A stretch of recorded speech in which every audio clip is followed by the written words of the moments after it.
think we are. Yes, we are live. Hey, what's up? It's Jim, and this is Movie Crap. Yes, Comic Comment at Home, Movie Crap edition. You just heard me, because tech department is me. And we're here. Oh my goodness. It's been a crazy day. Nina Garcia, how's it going? Austin, Jordan, Modelo Butterfly, Bruce Parker, M Blood T, Jab, Cornbread, K Master, hey Alex, punk guy, Bruce Parker, not plausible, and yes, we are, the tweet is good. Let me separate that. Let me get that ready. We are going. Disco Spider, she's good. Izzy, how is it going? Izzy's here. Well, that's a reason to switch to me, I guess. I don't know. Anyway, I'm glad you're all here for the Comic-Con at Home. And Buster decided to show up just now. He's been hiding. Oh, there's Ryan. There we go. TuneJ723. But yes, how's it going, Izzy? How's it going, everyone? Buster, you want to be on camera at the beginning? This is going to be a crazy show because there is so much to cover this week.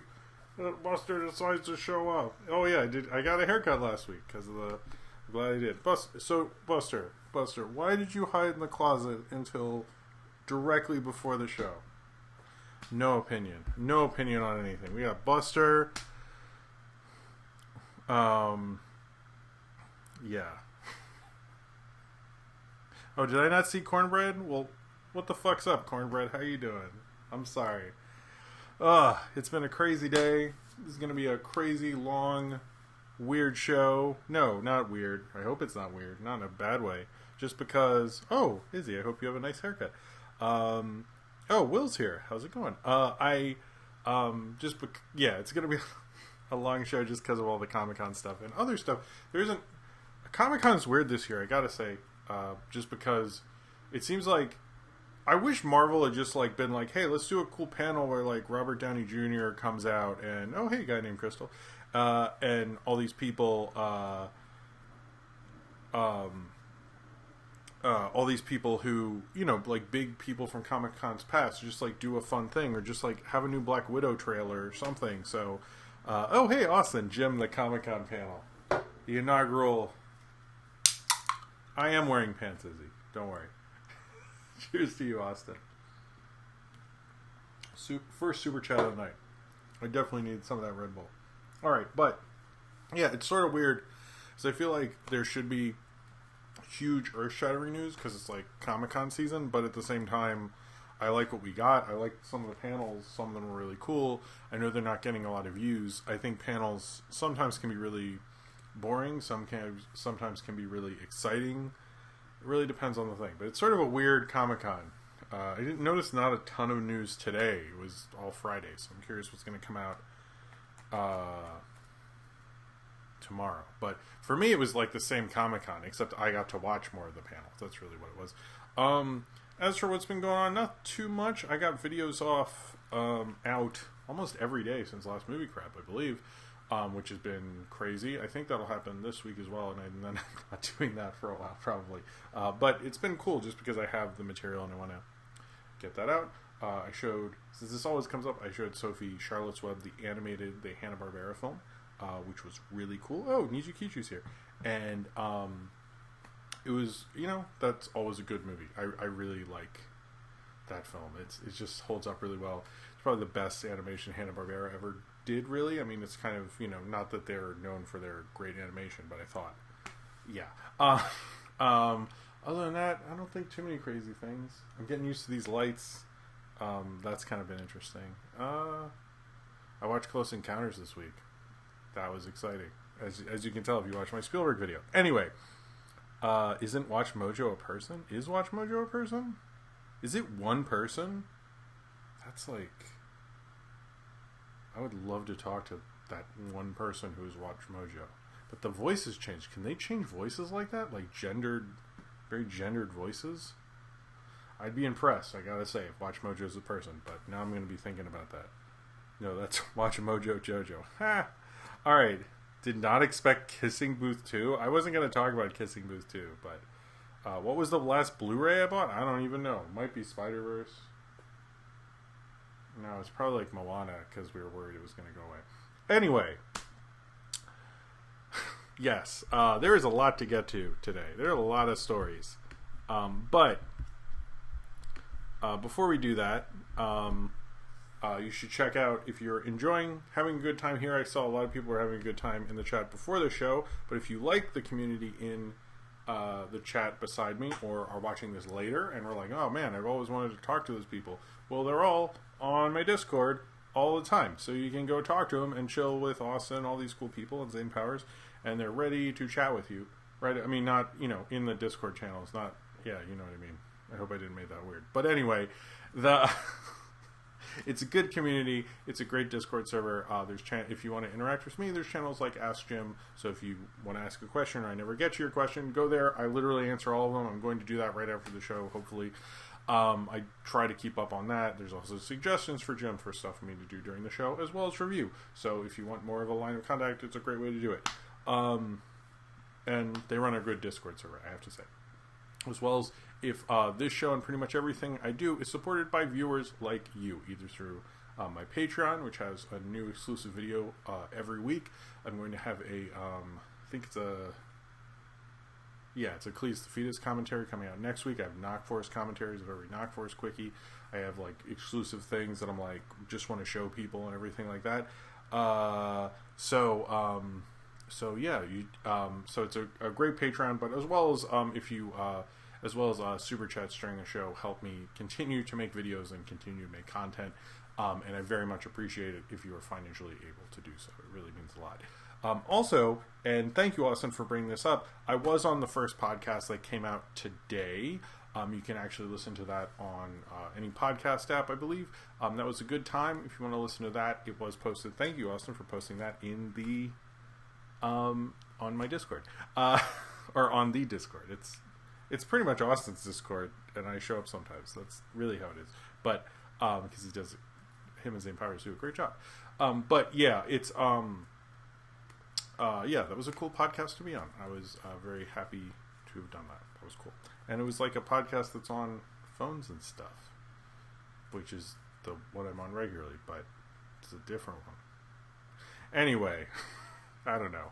Alright, so, yes, let me drink some water. It's been a crazy day. We had a big play date today in the park. That was a lot of fun. Some ice cream, did a lot of chores, and now I'm doing this. So hopefully I don't fall asleep while I'm talking about something. I don't know. There's a lot of things in this one. Basically how I'm going to format the show, it's a little different. Because obviously with the Tenet thing, there's a lot of release date changes, and I want to talk about that. But that's going to be a section after I get through a bunch of stuff. And then at the end of the show, I'm going to do each of the reviews of each of the new Cartoon Network shorts, and that will be at the end, segments at the end, and then questions and so forth. I don't have a video during the break. I wish I did. I have an idea of what I want to do next time, so I'll do that. Yeah, we're on a podcast in quotation marks. Yeah. All right.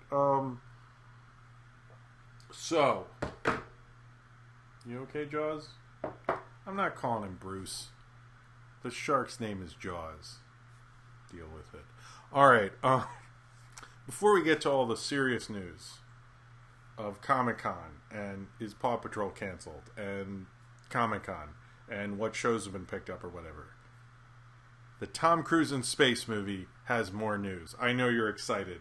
So, here's the more news on the Tom Cruise Goes to Space movie. To catch you up, if you don't know, this is a real thing that is a real reality thing that is really happening.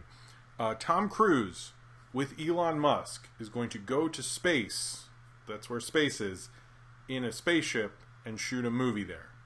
They are planning this. They have a director, Doug Liman, involved. It looks like Universal. Latest news is Universal might distribute it, but this is a real thing. This is not like a fake haha story. Tom Cruise really wants to shoot a movie with fictitious things, not documentary things, in the space. And they've said, here's the newest news on this. I don't know if Tom Cruise, I didn't ask Tom Cruise to call this time. If Tom Cruise wants to call, he may.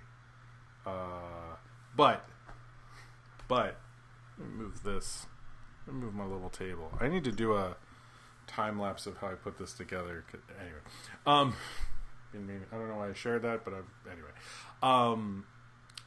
Where was I? Yes. So Tom Cruise is going to space, and apparently there is no script. They've been planning this whole time. We've been reading news stories. We've been hearing headlines.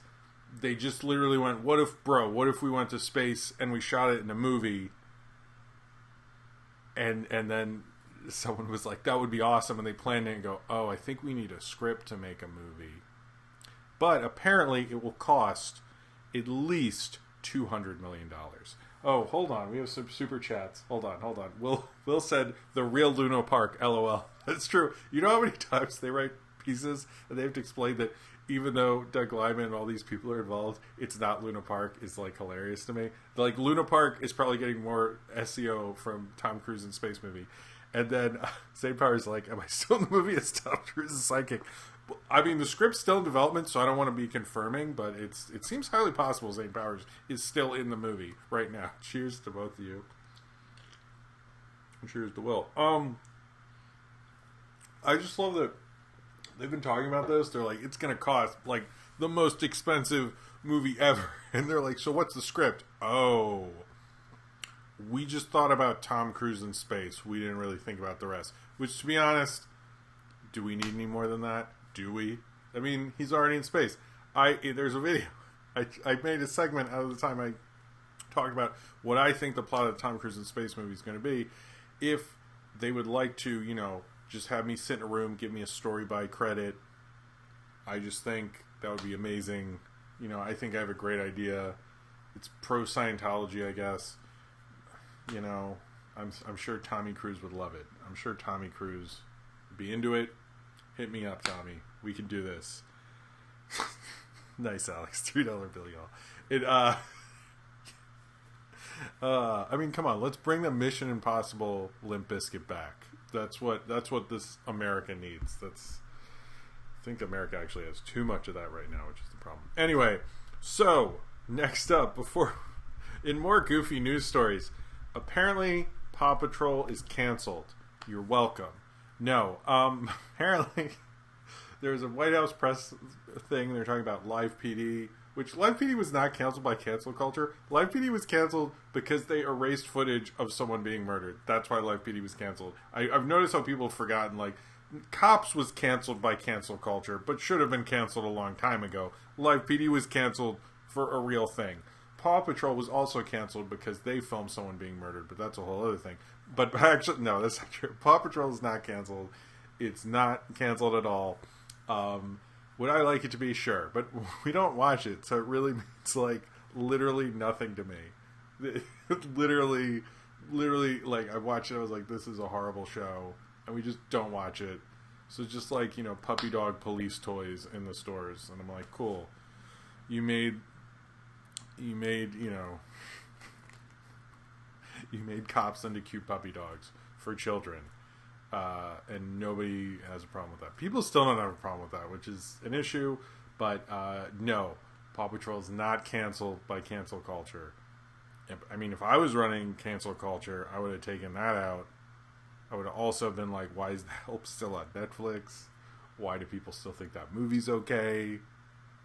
That's actually the bigger one. Why did people ever think... It was very obvious. Yeah, that's what I would do. It's very obvious The Help is horrible. Anyway, so, in news that's not depressing... actually changed the icon from the cop dog to the fireman dog. I noticed that on their app, on the Nick Jr. app, which is what we use. But it's like, anyway. Zane Power says Jim wants all the creators of Paw Patrol to burn. But I do. Anyway. Cheers to you, Zane Powers.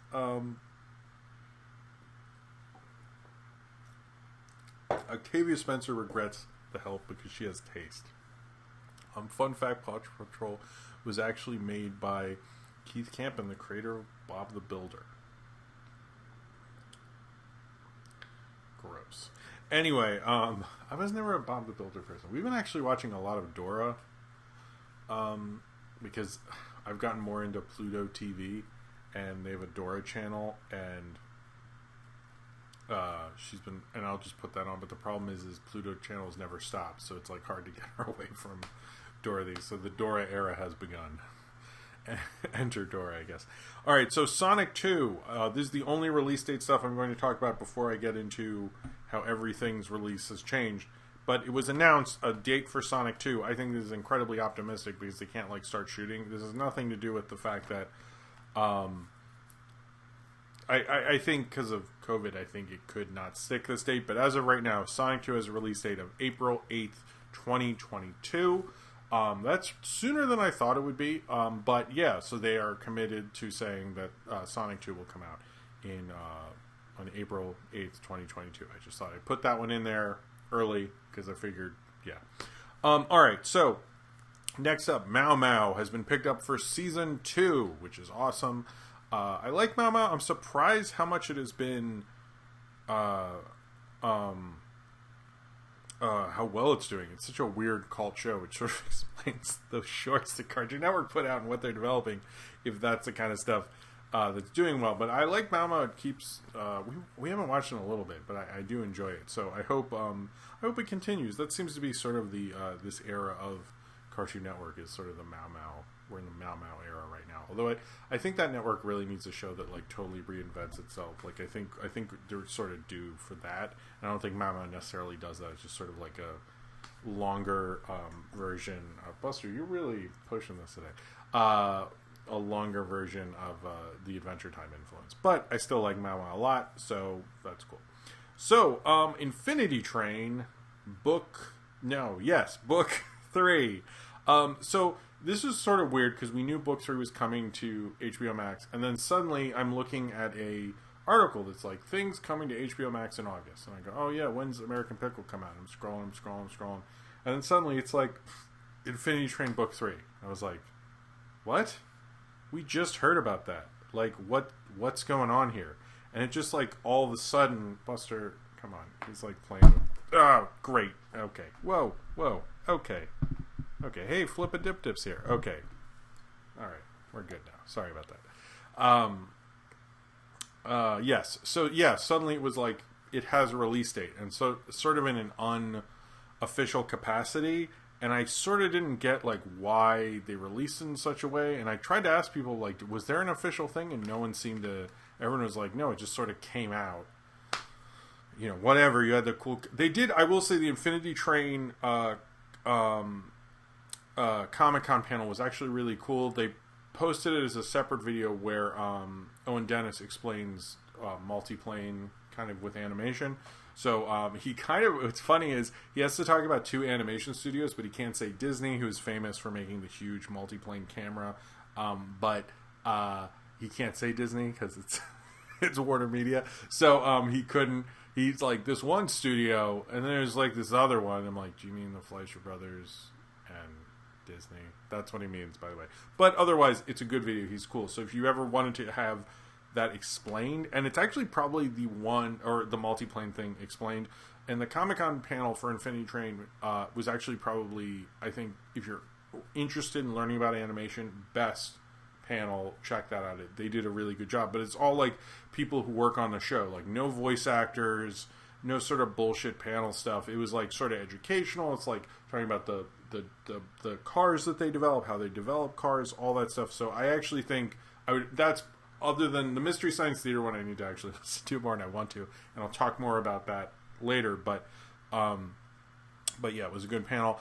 I like the trailer a lot. The whole thing with the Magilla Gorilla in there, is that what it looks like? It looks like Magilla Gorilla. Anyway, with tubas, that's cool. I love how Infinity Train always has like a weird creature following him around. I like the whole idea of these kids who don't want to do the reverse going on an adventure, and I like how it's an anthology show that shifts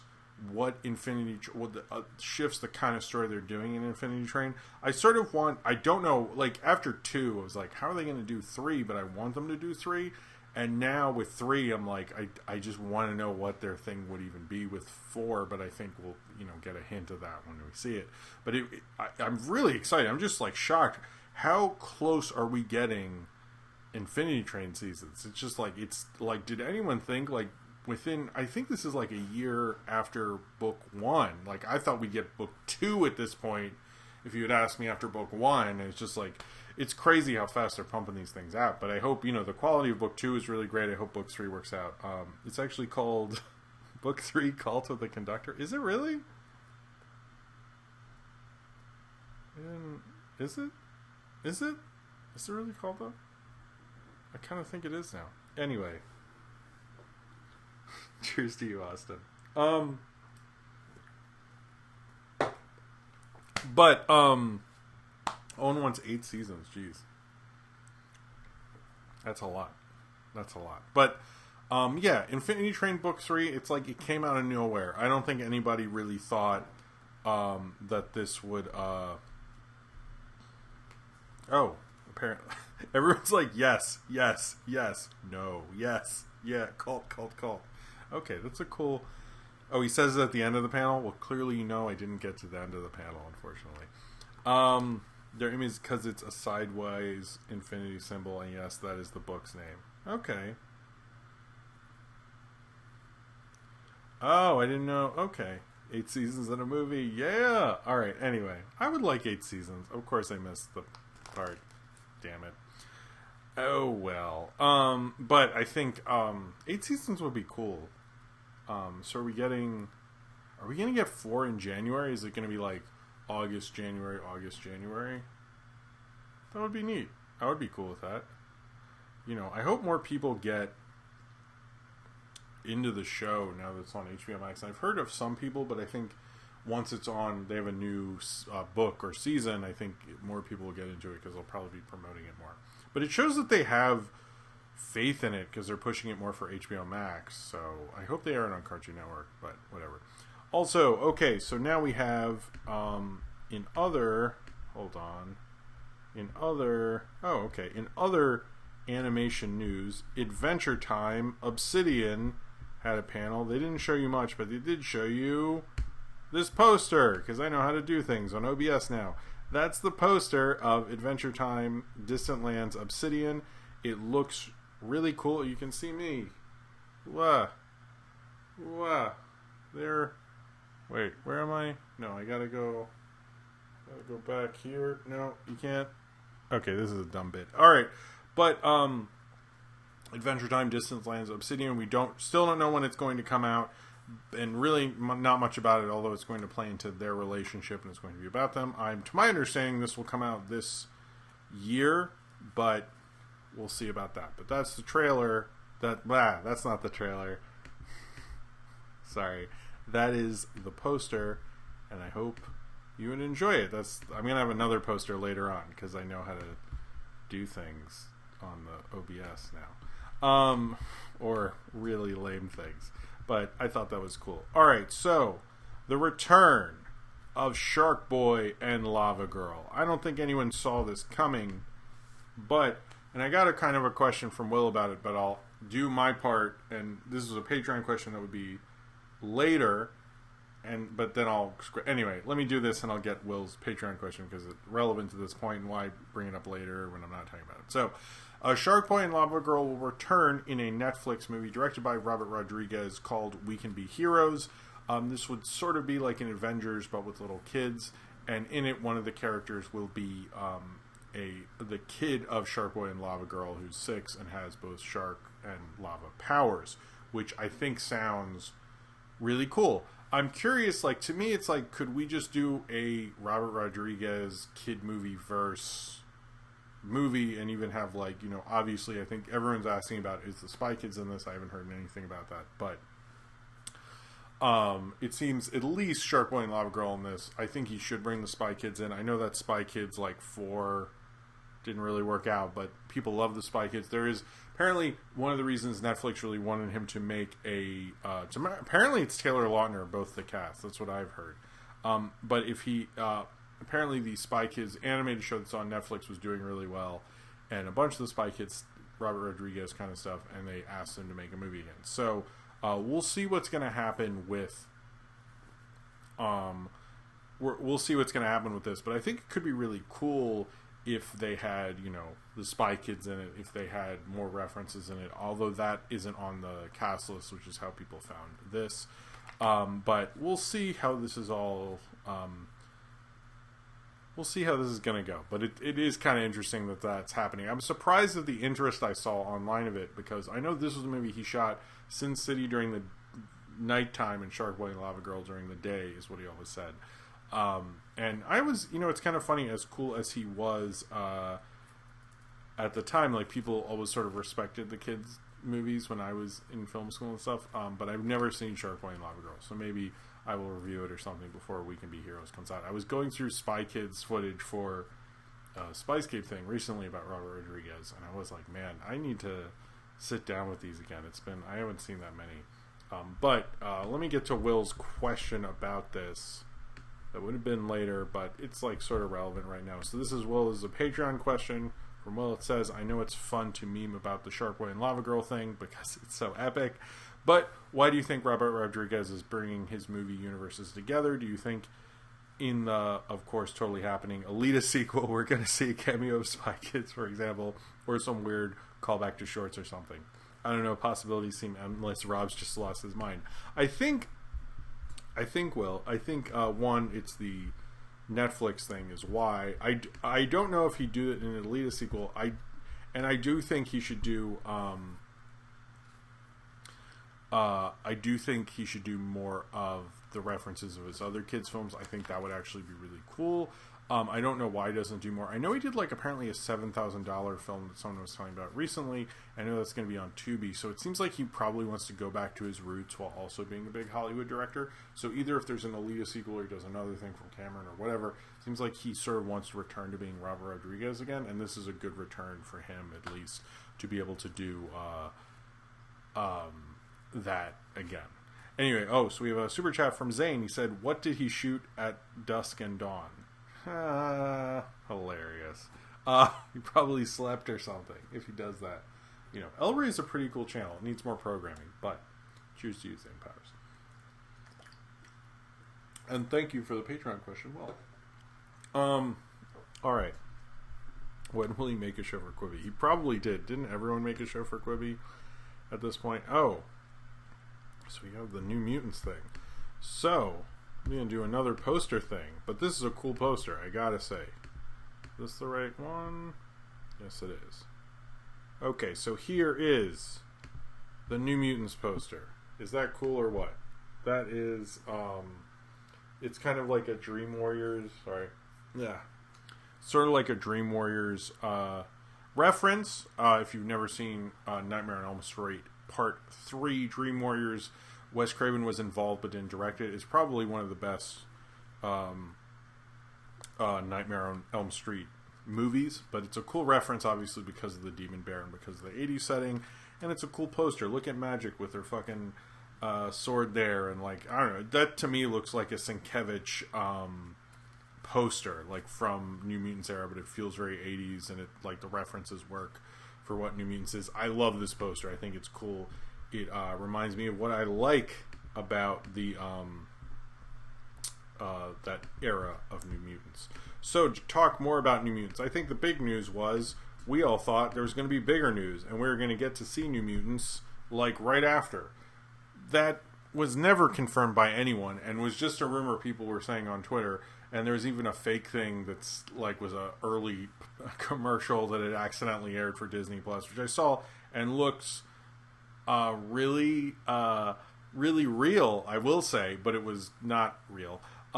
So it was kind of a weird panel because they started off showing all the dates that they'd missed, and then showing the date as it is now, and they really sold when you see it in theaters, and I'm like, there's a coronavirus going on. No one wants to go to see the theaters.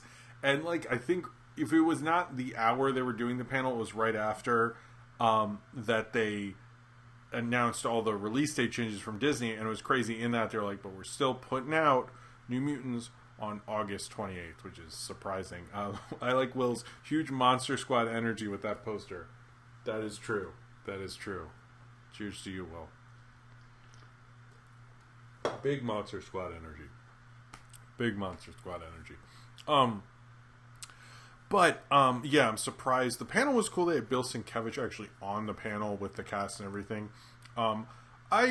If it was me, to be someone who loves that kind of stuff, I would, or that era, I would like, why isn't Chris Claremont there also? I don't know if he showed up later and I missed that part, but anyway, they did have a lot of people there. It seems like they're very determined about this theater thing. I think it's a little stupid. This might end up being the movie that opens theaters. There is a theory about the theater thing that I'll go into before I talk about the new trailer cut and the exclusive footage of that. Is that the 2 minutes, is a lot of people are saying, because it's sort of confusing, like, why would you not delay this movie? Like, literally everything just got delayed but New Mutants. It just seems like I thought in the regular world only New Mutants got delayed, and now all movies but New Mutants get delayed. But I guess, they've always been an outsider. So, but the theory is, and I know John Campea said it and several other people said it, is what if New Mutants is sort of the sacrificial lamb in this scenario? Because they sort of are in this weird place where it's like, well, we have to put out something to theaters. They have to start making some money. They have to get the audiences used to come back. What if they're just going like, let's just throw New Mutants out there. It's not part of our regime. We definitely still take on the debt that is this movie because they bought Fox at this point and all that. But, I just think that that's a possibility. And I think that's kind of a reasonable one, to be honest with you. So, but before you go more, a bunch of things from, I don't know what CLP is, but I'll get to that in a second. Niji Kichu said, fun fact. I love Niji Kichu fun facts. Fun fact, a scene of Tom Cruise's bust. Let's start over. Fun fact, a scene of Tom Cruise's butt in the film Valkyrie went viral online due to being perfectly round, and when asked about it in an interview, he insists that it's all practical and no CGI was used. That's nice. That's nice. I would expect that of Tom Cruise, that he has a very round butt. I don't think about his butt a lot, but if someone asked me about it, I'd say probably. So, I feel like he would do that. Cheers to you, Niji Kichi. I always love having you here. Cheers. Always good with the fun facts. We have Chum Crasher. What's CLP? Or Chilean pesos. I don't know how much that is. I love the foreign currency thing, guys. Can you do a Godzilla roar?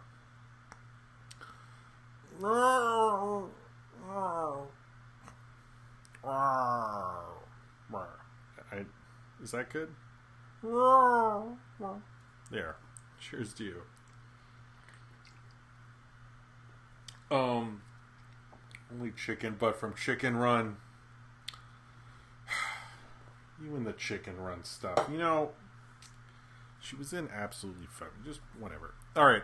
So, but other things with New Mutants, other than the fact that it's getting sacrificed so the theaters stay open, is the 2 opening minutes. I think the opening minutes were okay. I didn't love it, really. I didn't love the chase. I thought it was kind of I didn't like it. I thought it was kind of weak. It looked like it wasn't done totally. I liked when you see rain in the vents at the end of that, but I didn't like the running. It just felt incomplete. It felt like there was a larger, crazier sequence, and the studio was like, yo, you gotta cut that shit down. That's how it felt to me. It didn't feel complete. And although I liked sort of where it was going and what it was leading to, as a sequence, I was like, if this is what you're showing off, this doesn't make me feel good. Like, I sort of wonder with New Mutants, have they just like not had this movie done forever, and they're like, oh shit, I think they're gonna release this, guys, so we gotta like actually do this now, because like anytime they get close, they delay it and go, let's just take a week off, and they've just been doing that for 2 years. I think that's probably what happened. Anyway, it just didn't blow me away. Alright, so Ryan Walterson said you sounded like a cat mixed with Mr. Plinkett. Cheers to you, right? Yeah, I did.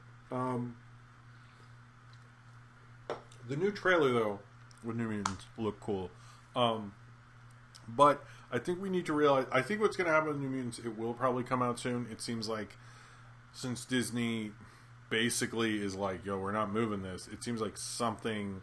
A lot of people are saying something is in the ether with New Mutants. I think it is going to be released within the next month. That's the way it looks right now. I think that's what we should mentally prepare for. That we may actually live in a world where we see New Mutants. You know, is it avoided the Donald Trump presidency? Maybe that's the deal with it. But yeah, I think it's a real possibility. I don't think. I mean, it could be in theaters, and whatever theaters are open in America, which I don't think could be even New York at that point, or LA. So that's the two biggest theater markets. I don't know if I'm going to see it. Maybe I'm just reviewing Generation X that week. I don't know. I've wanted to make a video essay on New Mutants, so I'm actually now thinking maybe I should just prepare for August 28th, because I don't, I really don't know about this movie. I think it might be, I agree with the sacrificial lamb theory, but I'm still a fan of it. I love that poster. I love everything about it. And it's a story, literally the story they're doing, and having Bill Sienkiewicz on, maybe, next to the Infinity Train panel, which I clearly didn't watch everything of. The New Mutants panel, I thought was still cool, and I hope we get to see it soon. All right, so the Snyder Cut. Because we can't not talk about this movie that we have somehow made significant in some way. Thank you so much. Alright, so there was 12 seconds of Superman in a black suit, and then he was like, hey, are you Alfred? And he's like, yeah. That's it. You don't need to watch it. Don't worry. Apparently Zack Snyder said there will use no footage shot by Joss Whedon, so we're just determined to make this thing suck even more, I guess. Because whether you like Joss Whedon or not, almost all the parts I liked of that movie were made by Joss Whedon, it seems. But here's what I think about this. He's like, I want to explode anything that is. He makes all this dumb shit. He's like, I want to blow up that stuff. Explode all this stuff. I don't know.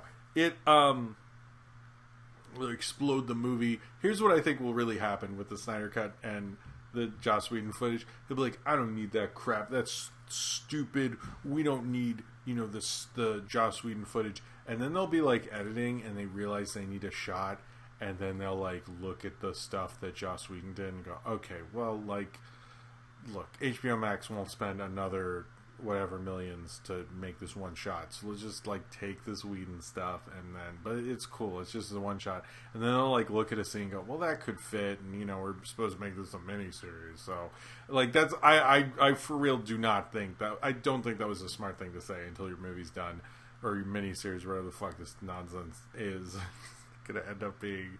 I'm gonna have to watch it, which doesn't make me feel great, but it's whatever. The Snyder Cut's still happening. We saw some dumb footage. I'm totally excited for whatever. Alright, so next up, the Phineas and Ferb movie with Candace. I'm not remembering the name of the movie, but I watched the clip. The song was actually really good. It's just Candace riding her bike, kind of trying to not think about her brothers, but then think about her brothers, so forth. It seemed like a great Phineas and Ferb song. I'm excited for the movie. I actually watched a lot of Phineas and Ferb when it was on. I haven't gotten Sophie into it. I might try. I'm definitely going to watch the movie. I'm sort of curious what other songs there are. It wasn't a fave of mine, but it made me go, oh, this is the tone of Phineas and Ferb. So that's what I wanted from a clip like this. You know what I mean? So I think in terms of getting me hyped for this movie, they did it. It's a perfect Candace song. Candace against the universe. I thought this is what was happening in the chat. But I think it's going to be cool. That trailer got me. That clip got me excited. It was 2 minutes too. They have belief in it. I've seen a bunch of people bring up both the David Ayer cut and the Joss Whedon thing. I will say, I didn't love all of Justice League. I know Joss is canceled, and rightfully so from everything I've read.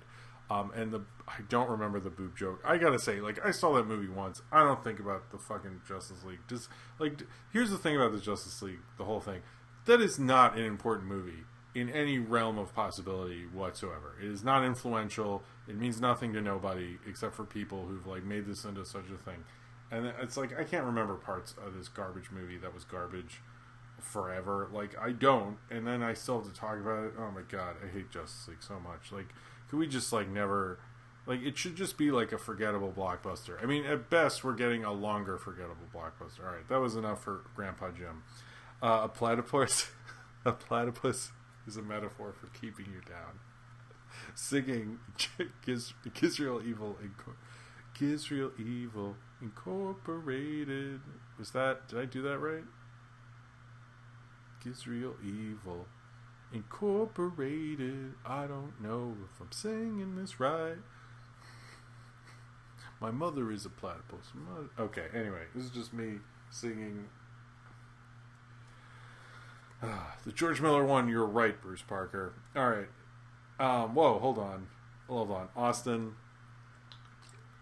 Ryan. Here's you. Zayd Powers, Justice League saved the life of my dog. I mean... Okay, I take back what I said. I'm so sorry.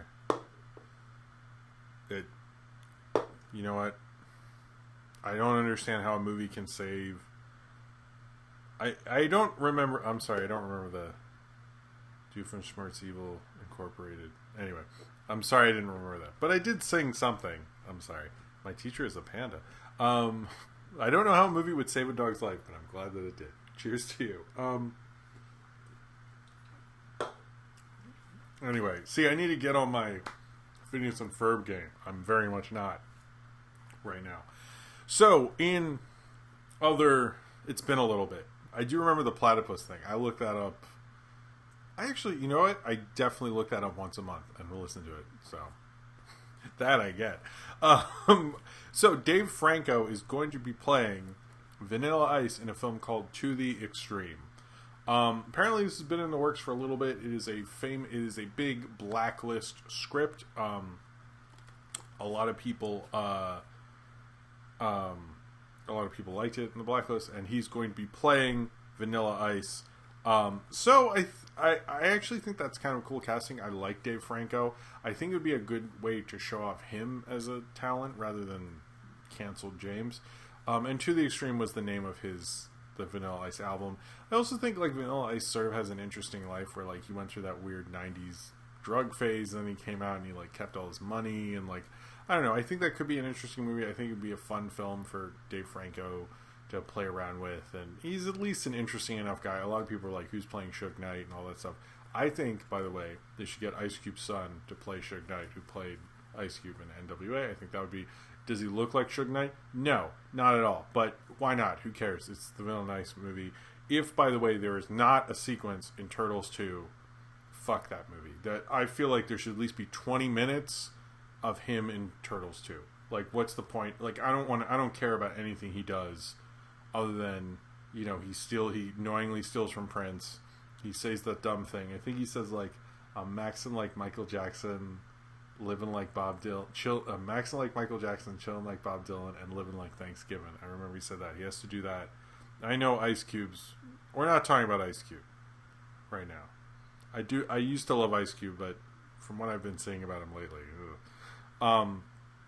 But yeah, I think a Vanilla Ice movie could be really cool, and if you get the right kind of people around it, there's enough. I actually think, I know they've done a VH1 Hammer movie, but get a good director to do Hammer. That is an incredibly fascinating story. Like, seriously, guy goes from like you know, nowhere, an independent record label, to Can't Touch This, which was like a massive hit. Everyone says it wasn't as big, but that's because of a weird chart inconsistency. Let me tell you, I was around then. You Can't Touch This was the biggest song in the world.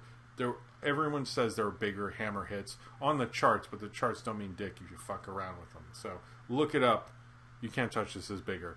Because I don't think they technically released it as a single, so it got into weirdness. But I think a Hammer movie would be phenomenal if you got a good director all that stuff, like Pumps and the Bumps, the death row era, to him becoming an investor. That's a story. That's a life, you know? And the Addams Family thing. Half of that movie should take place on the Addams Family music video set. All right, so there was a Rick and Morty was part of the, I guess, Adult Swim con. I didn't see much from that, unfortunately, but I did see, and he was in Hammerman. You're right. There's a lot of lost episodes of Hammerman, by the way. Also, I should do a lost film file on that. Anyway, there was a season 5 animatic for Rick and Morty. I watched it. It looked like a Rick and Morty thing. I like the whole idea with the sea and the whole bit of it. It looked like a really funny Rick and Morty thing. The thing I've noticed, Rick and Morty's in this place where it's like, even as crazy and weird and as imaginative as it is, you're sort of used to the rhythm of it. So it like doesn't, season 1 like surprised me and felt fresh and exciting. Now it's just like, oh, there's Rick and Morty being Rick and Morty. It's like reliable in what it's doing. So that's kind of like how I felt about the animatic. But it was cool like seeing an animatic preview. I sort of like that about it. But yeah, I'm excited for a new season. I don't think I finished the last one. I need to check on that after I finish. I'm sort of rewatching. I want to review all the 12-ounce mouse and then watch season 3. So maybe once I, like most normal people, I have to watch tons of 12-ounce mouse and then maybe I'll get to Rick and Morty. So the Close Enough panel I wanted to talk about just for a second. The main thing I liked about it was that they got the voice of Rigby to be the host, which I thought was actually a really cool choice. And I thought, you know, kind of tied in the regular showness. There was nothing revealed. I think we all wanted them, unless they did it at the end, and I missed. I thought I listened to that whole thing because I did check out before they did a script table read. I saw the episode. I don't need to.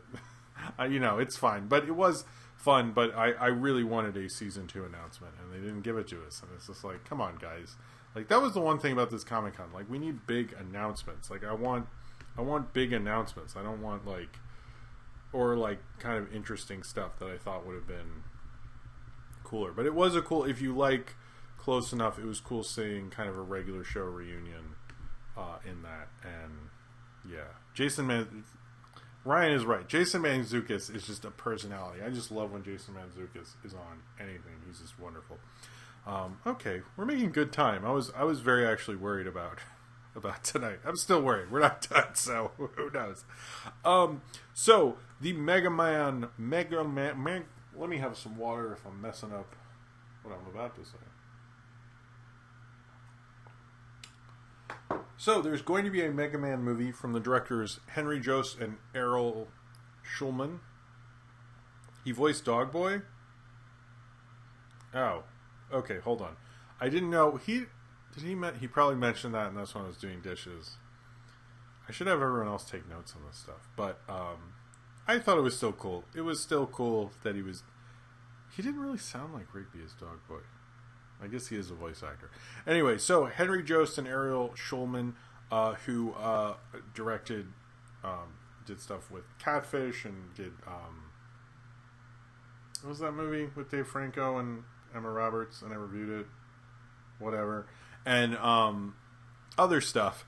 They are working on a Mega Man movie, and they said there will be news coming about that. Hey, hello, Jorge El Nina Espinoza. How are you doing?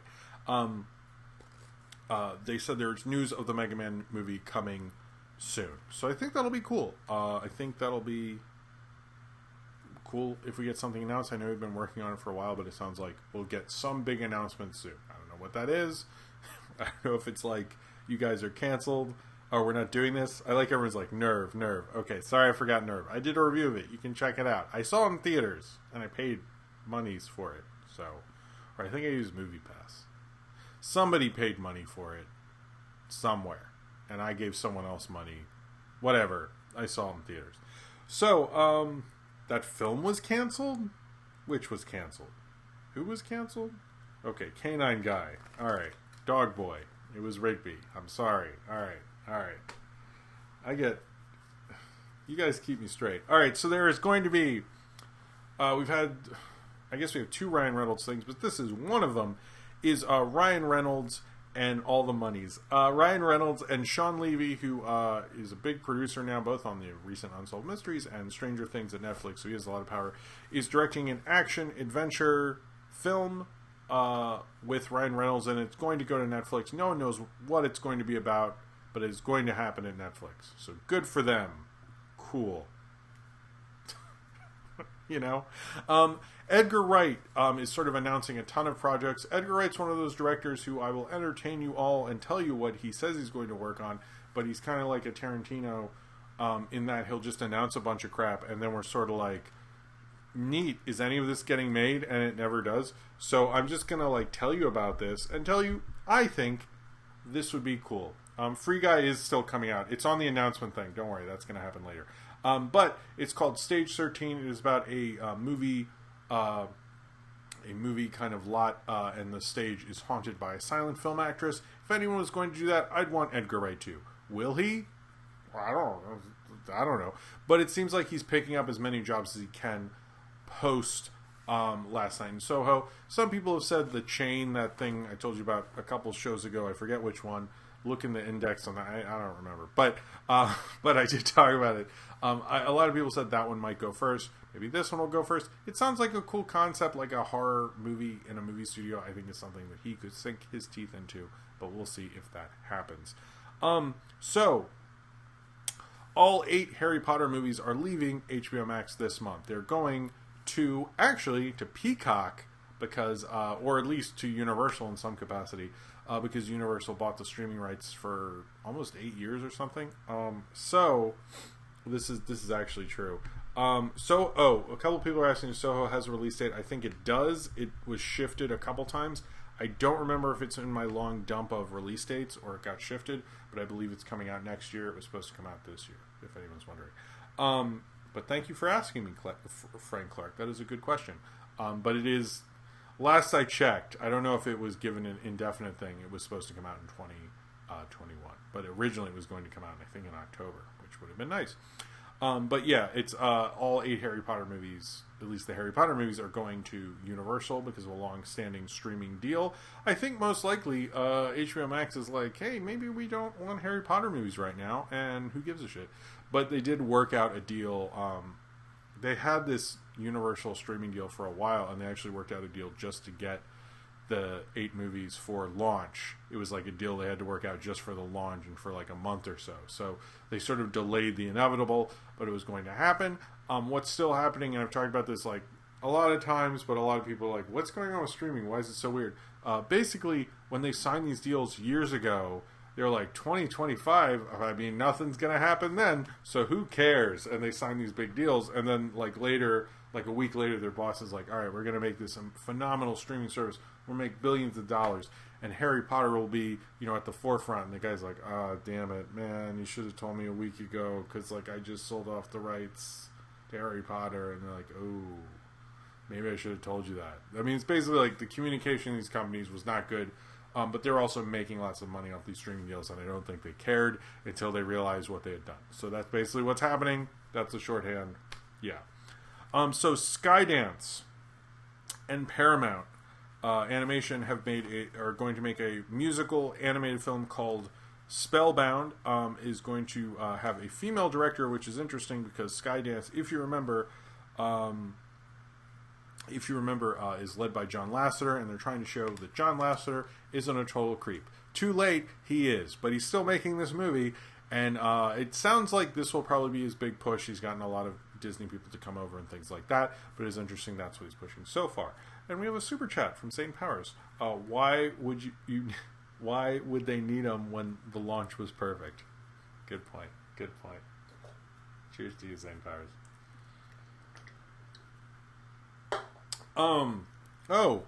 The Westerner. Hey, how's it going? Hey, Jim, I just finished my final animated short for college. I'd appreciate it if you took a look at it and told me what you think of it. Don't mind. Oh, I don't mind at all. Actually, how about this? I can't... This computer is old and does not do well with watching. I would watch it here. But could you DM me on Twitter or... Yeah, do it on Twitter, Westinator. And then I will watch it. And how about I tweet it out tomorrow? because you brought it up, and I think people would like to see it. So I'll give you my honest opinion privately, because I don't like to put people on blast, especially when they're making new stuff. But I would like to help promote you as well, because I know it's hard to do that sort of stuff. So if you don't mind me sharing it, I would love to. But thank you very much for the super chat, and I hope you, congrats on finishing your short for college, and congrats on doing animation. That's a hard thing to do, and doing a short especially. So cheers to you, and I'm excited to see it. Send it to my DMs, and if you don't mind me sharing it. Actually, how about this? I don't want to embarrass you, humiliate you, something like that. Send it to me. Say, yes, Jim, you can share this. I will share it tomorrow. If you're not okay with it, send it to me when you are okay with me sharing it. There we go. I think that makes sense. But cheers to you. Thank you very much for the super chat. Thank you very much for the support. And congrats to you. Have a beer. Have a good night. Have a good night, because you completed something cool. Regardless of what I think of it or what it is, completing an animated short is a long process, and you fucking did it. Congrats. Cheers.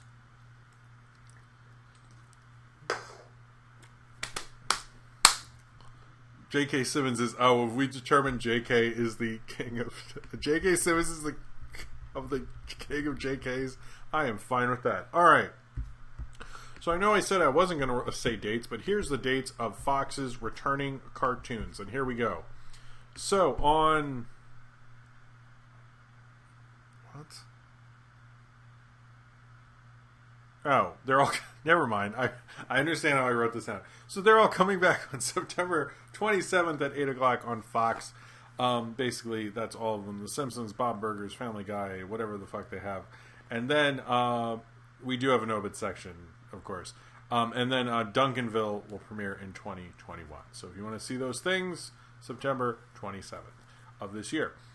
So there's going to be another reunion, I guess, of Ryan Reynolds and Sam Jackson. They're going to make an animated show for Quibi. It seems like Quibi decided to make animated shows after I signed up for it, so then I have to re-sign up or whatever.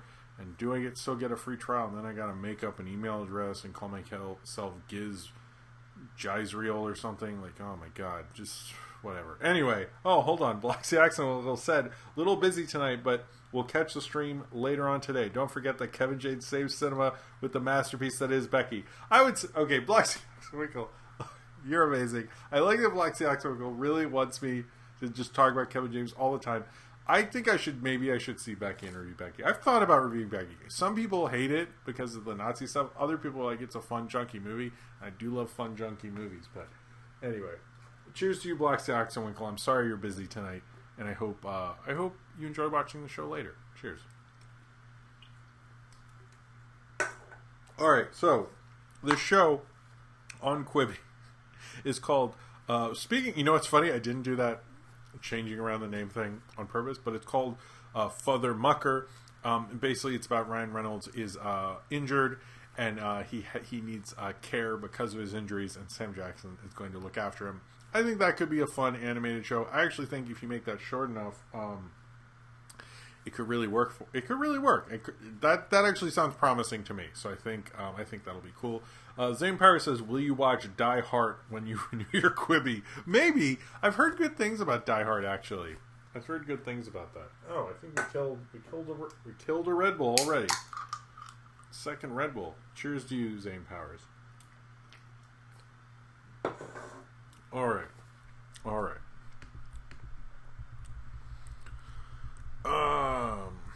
Where are we go? Oh, hold on. Okay, we have some good stuff. So, no, that's the Quibi news. We don't need that. There's a new voice of Minnie Mouse. Her name is Caitlin Robrock. Wow, that's a fucking cool name.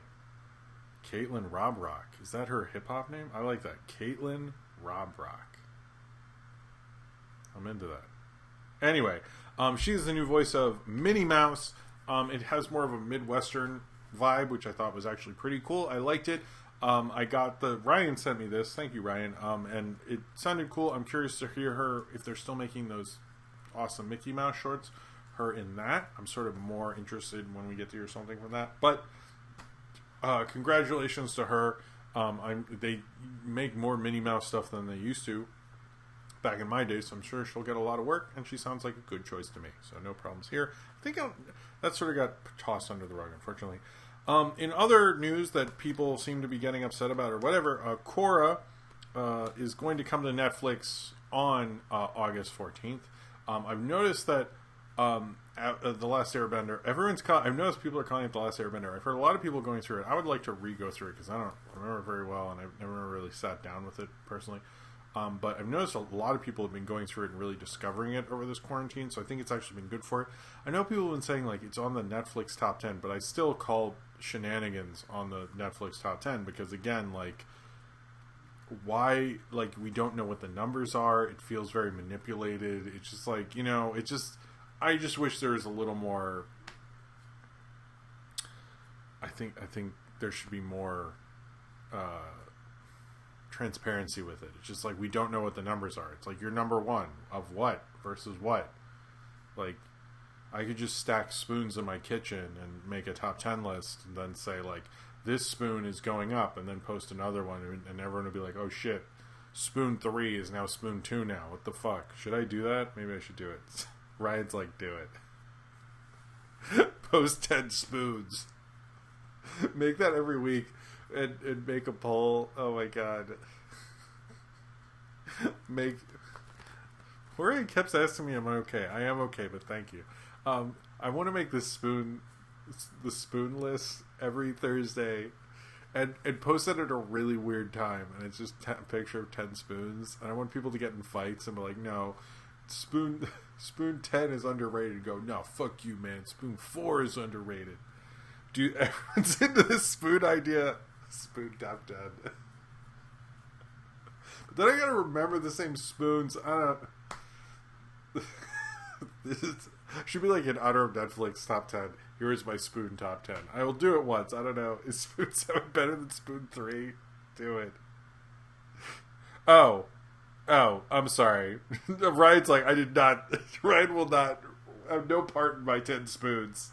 He was saying, do it, rewatch. Sorry, Ryan. Sorry. The world needs 10 spoons. I mean, in this world. Alright, so Billy Eichner, this is a project, I don't know how many of you guys know who Paul Lynn is.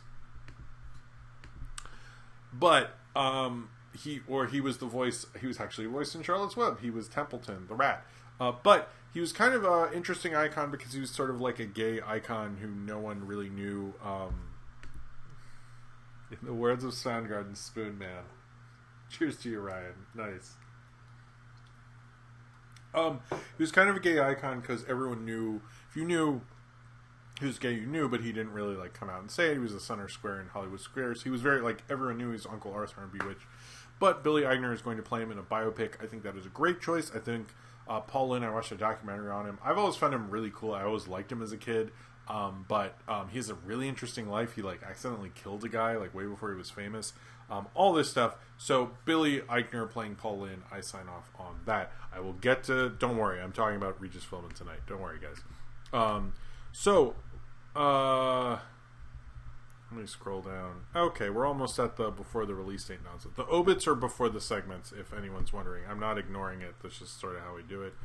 So, I was going to write off this because I was going to write off this Lando Calrissian Disney Plus series because it was a rumor and it very much sounded like that. And then I was hearing from a lot of reporters on Twitter and on their podcast that when they reached out to Disney to be like, hey, you know, because it was such a big trending thing, reporters reached out to Disney and said, hey, what, you know, this isn't a thing, so just tell us it's not a thing. And Disney was like, no comment, or they wouldn't get back to them. And they were like, wait, what? But you usually reach back right away if this is a rumor. And so a lot of people are now saying, look, we have no official capacity. No one knows, like, what Donald Glover's involvement is, if he would come back to do Lando, if he just wants to act in something, if he's going to write this, what's going on.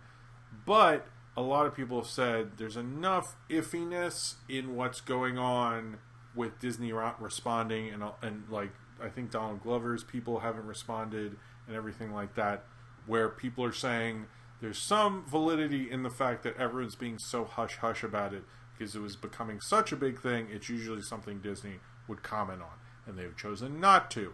And that's something I will say, that they're more reputable people and not just some guy, dumbass guy in a stream talking to himself in a bedroom, acting like he has some self-importance or something, that he could just spat out this rumor and be like, it's going to happen. But it sounds like maybe that jackass knows what he's talking about. Sometimes I've heard jackasses talking in their bedrooms know what they're talking about. Sometimes. Not always, but sometimes. Anyway, I think there's a possibility. I don't, maybe if it's like 4 episodes a season, I think I could see it, but he is a very busy guy, but a lot of people said he was sort of getting sick of doing as much as he was doing on Atlanta, but no one's really sure. It's sort of like there's enough things in alignment that it's a little more believable than you'd think. I would say that the other thing is, I won't want to talk about the Ray Park stuff because I don't like to do gossip stuff. But everyone's like, oh, that Darth Maul series isn't happening. What? There was no Darth Maul. What Darth Maul series? There was no Darth Maul series. What are you guys talking about? I don't remember this. Whatever. Yeah. All right. So there's this hashtag called Saveyourcinema. It is a hashtag to get the government to give kind of bonds and money to movie theaters to help them survive the pandemic. It's been going around. It was sort of getting some movement, but doesn't look like it is. But they're trying to find some government assistance with movie theaters. So I hope they do. All right. So Taron Egerton is going to star in a movie. So, okay. Everyone said he's going to star in a movie about Tetris. Yes, but it is not like the joke Tetris movie you heard about before. This is a movie about the making of the game Tetris and the guy who made the game Tetris and everything that went on in Russia and everything like that. That sounds interesting. Don't fuck up this news story by going like, Tetris movie, how you make a movie of that? So it's actually, that sounds really cool. I'm interested in it, and Taron Egerton has been cast in that. We only have a few things, and then it's release date stuff, and then a few things after that. There's going to be a Star Trek show on Nickelodeon, an animated show called Star Trek Prodigy. We haven't seen anything from it. Does it look like Rick and Morty? We have no clue at this point. But all we do know is the logo, which looked fine, I guess. And this kind of like very simple thing that will just say, we'll follow a group of rebellious teens who commandeer an old Starfleet ship and head off into the universe for adventure and more. That sounds fine. Interesting enough, I actually watched the Star Trek cartoons back on Nickelodeon in the 80s, like the older Star Trek cartoons. So they used to play those, so it's kind of a nice coming back for Star Trek animation. Alright, so HBO Max has 4 million subscribers at launch. Only 1 million are people who came over who have HBO packages for free. I think another 1 million were from AT&T. So it's not really a great launch. I've also heard rumors that Peacock got like 12% of what Disney Plus got at their launch. The thing about both these is like apparently people are having trouble figuring out how to do HBO Max for free. It's not too hard, but I will say sometimes when your cable package helps you pay for a streaming service, it's a little convoluted on how to do that. So I don't think they've made it very easy for the consumer whatsoever. Should they have? Yes. And I think they're going to be paying for this going forward because Disney Plus made it incredibly easy. Like I watched that on my Roku that night. It was like that night's fun thing. We had Disney Plus. And all these other, like HBO Max is great. Sophie watches mainly to watch Scoob is kind of how we get, is going to happen. But I think, HBO Max, it's like, it's kind of expected, but I know a lot of people like it. I just wish they'd figure out all the kinks and really get it going because it's a good service. Star Trek Lower Decks is a different thing. Jorge, that's a different show. Star Trek Prodigy is a separate Star Trek animated show. So, okay, yeah. Do we have like 2 things, and then it's on with the release date stuff, I think, right? Okay.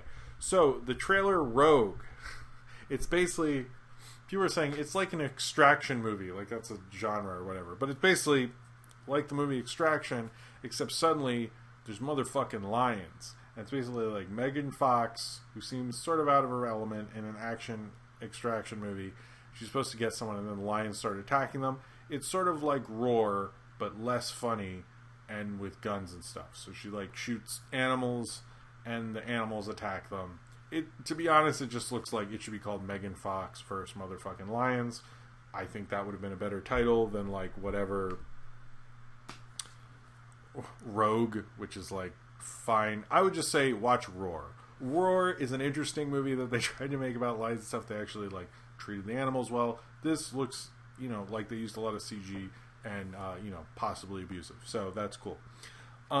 Is this Rogue One? Nice, Bruce Parker.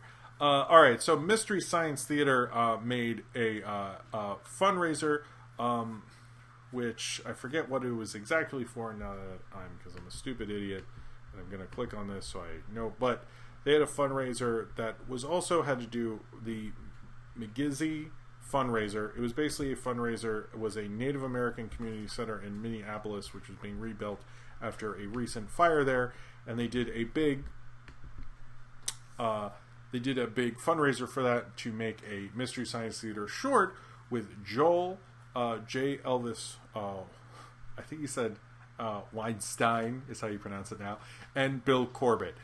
What's interesting about... Well, sir, don't kill that point. All right. What's interesting about that is, one, is the panel was those three who I don't remember doing any Mystery Science Theater stuff together, so you're getting like... It's not like Trace was with those guys before. You got Bill Corbett, who doesn't really known for his stuff with Joel. He was like post in the sci-fi Mike era, and J. Elvis Weinstein, who was Servo way before Kevin Murphy was, who, to be honest to me, Servo is Kevin Murphy. So it's like a interesting collection of Mystery Science Theater people. I like that about it because that makes the short really interesting because I want to see what that dynamic's like because I've never seen that before. So if you're a Mystery Science Theater fan, that sounds like it's going to be really cool. Buster, what are you doing? Don't leave the plan alone. You want to be on camera again before we talk about how Tenet is ruining America? Okay, let's do this again. Oh, Paleo's here? Did I miss Paleo? Hey, Paleo's here. Howdy, Paleo. Hey, you want to, Buster, you want to say, you're just moving your feet around. Do you want to say hi to Paleo? Do you know who Paleo is? I was on his podcast for a while.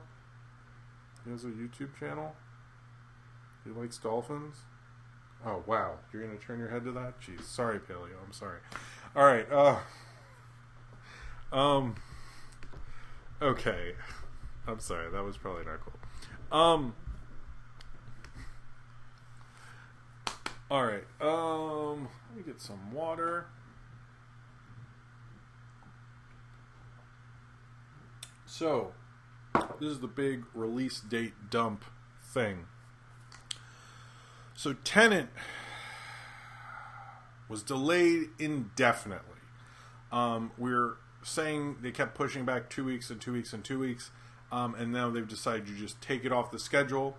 There's the theory that it will be released in other countries first, possibly on August 28th in other countries, and then America, or whatever American theaters are there, on Labor Day. That is kind of the theory right now. It has not been announced as such, but it is a theory that is translating. But basically, they're not sure what to do with Tenet at this point because they kept pushing it back. Should they put it back in 2021? Yes. But the head of Warner said the following: we will share a new 2020 release date immediately for Tenet, Christopher Nolan's wholly original and mind-blowing feature. Sure it is, guys. We are not treating Tenet like a traditional global day-and-date release. With our upcoming marketing and distribution plans will reflect that.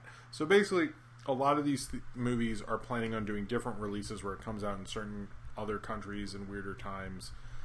But it doesn't sound like that. And Wonder Woman, which I don't think he mentions in this, will not go VOD. The head of Warner Media has said such that it's not going to VOD at all. But they're going to have to come up with unconventional release dates where it might actually come out in Europe and other countries before it comes out in America by several weeks because those markets are open and they need to start making money. And Tenet kind of officiated that. A lot of people are saying Sony and Universal was smart to get the fuck out of Dodge and move all their stuff to 2021 rather than having to deal with all this coronavirus stuff. So, and people are saying that about No Time to Die. I wanted to Google that before I started the show, but I think that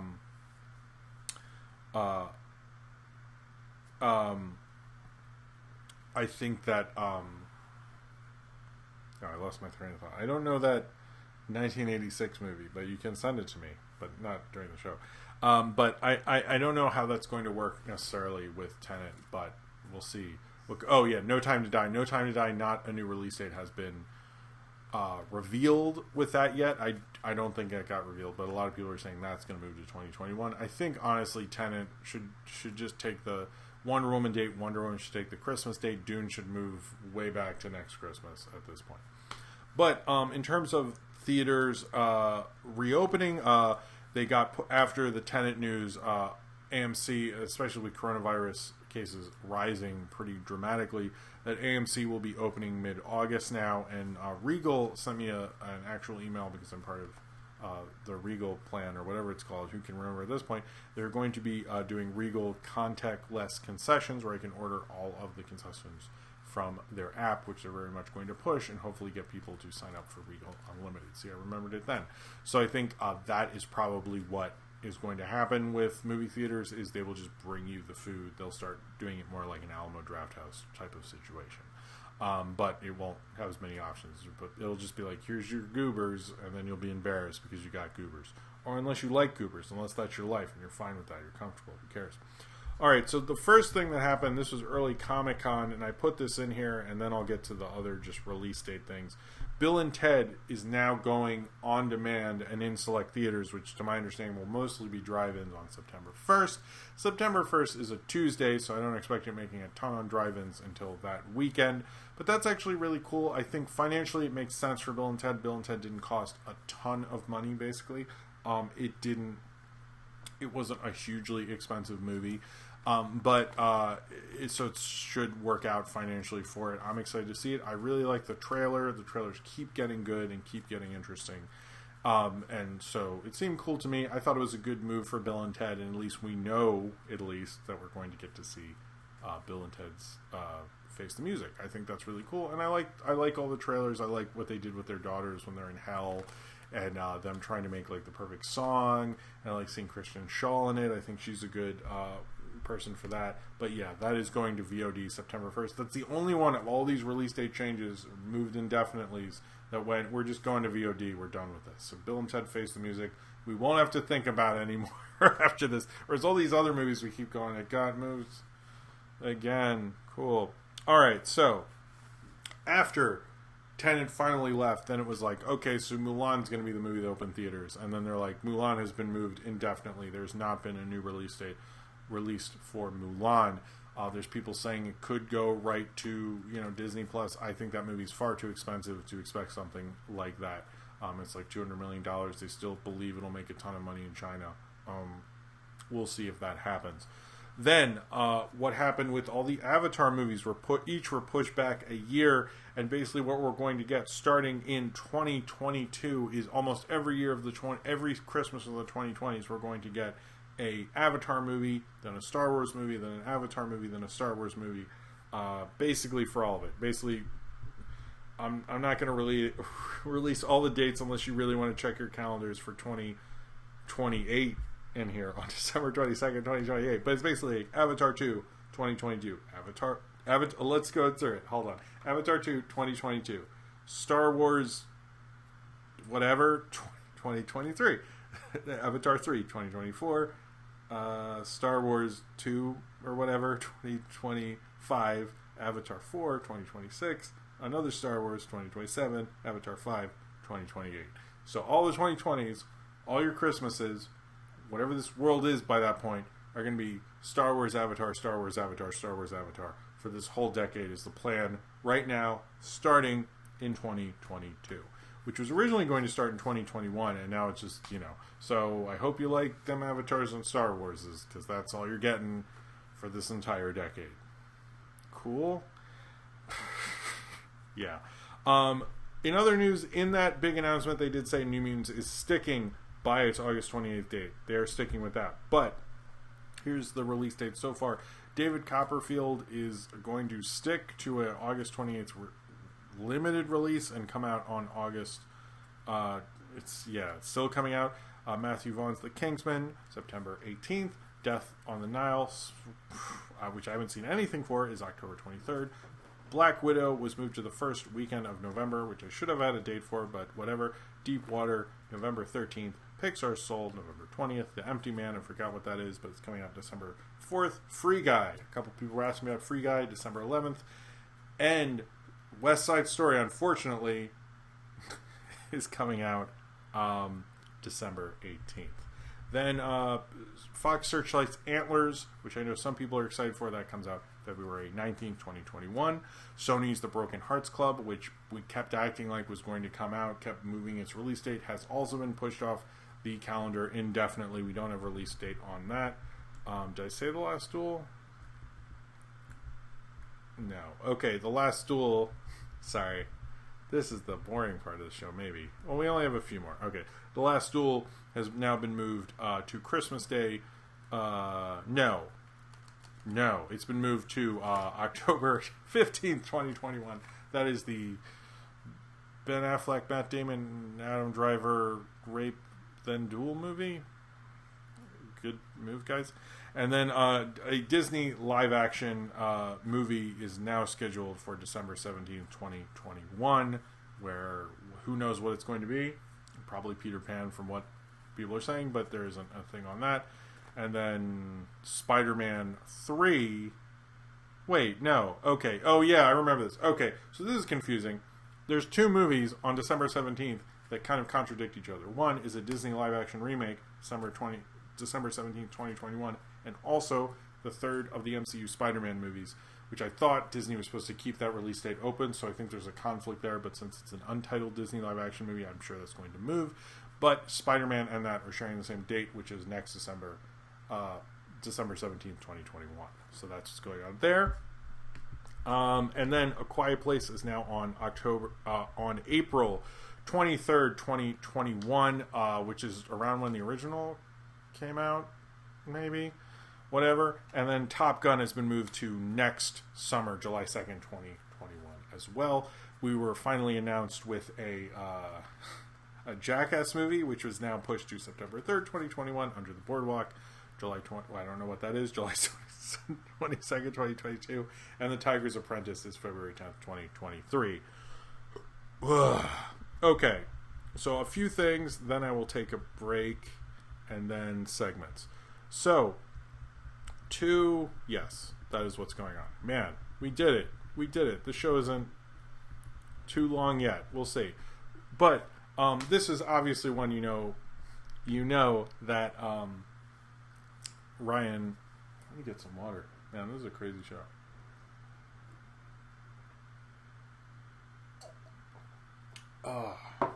Yeah, I hope they do some Spider-Man 3 references in Spider-Man 3. Good call, Bruce Parker.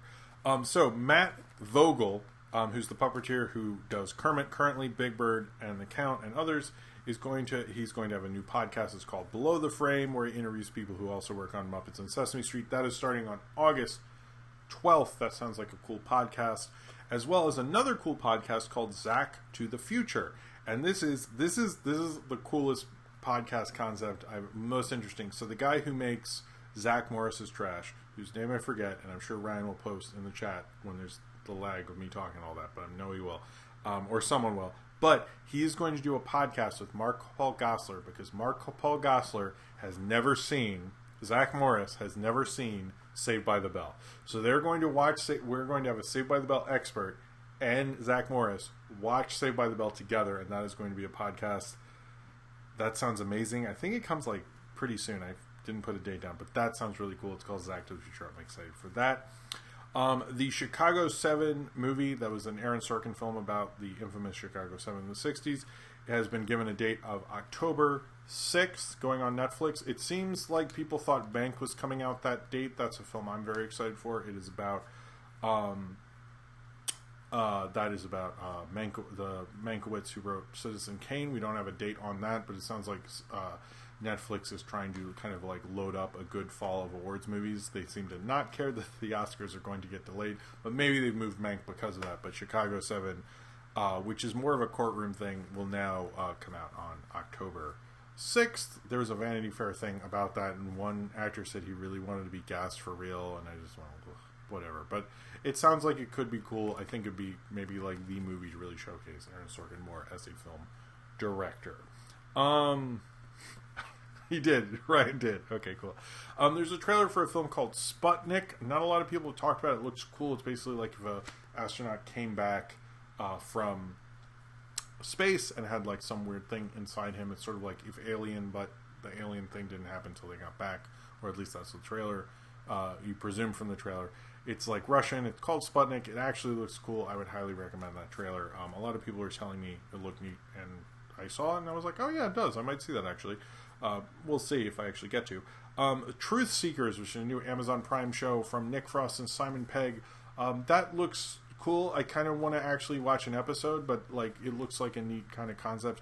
I will say, like, them without Edgar Wright is sort of less appealing, because as much as everyone still talks about Paul, I sort of, I want to see more from that. So I will at least give it a chance whenever it comes out, but the trailer looked pretty neat. As well as there was a cool Quentin Tarantino animated short. It was a Vimeo thing. I know Cartoon Drew posted. I didn't think it was getting a lot of views, unfortunately. I posted on my Twitter as well, so just go to my Twitter feed. It's on there. It's called Q. I think it's called Q. Anyway, it's just a simple, like, kind of cool animated flow thing. It takes a couple minutes, but they worked really hard, and I thought they did a good job. And then Helstrom, I think. Okay, there we go. Helstrom trailer. It's a show on Hulu. Is based on a Marvel Comics comic. And it seems all right. I don't know that comic pretty well, but it seems like a good horror show, and it is going to come out on October 16th on Hulu. Okay. Wow. This was a show. All right. So before we get to the obituaries and then the break, and then I do the segments, Regis Philbin died today. Regis Philbin, I think most people know from Regis and Kathy Lee. They also know from Who Wants to Be a Millionaire. In general, I guess being kind of an all-around, like, cool Regis. I don't know. He did a lot of hosting over the years. He always seemed game for anything. Sad to see him go. He was 88. I don't think anyone ever had anything bad to say about that guy, but I always enjoyed him being on TV. And I think he was just a really good working professional.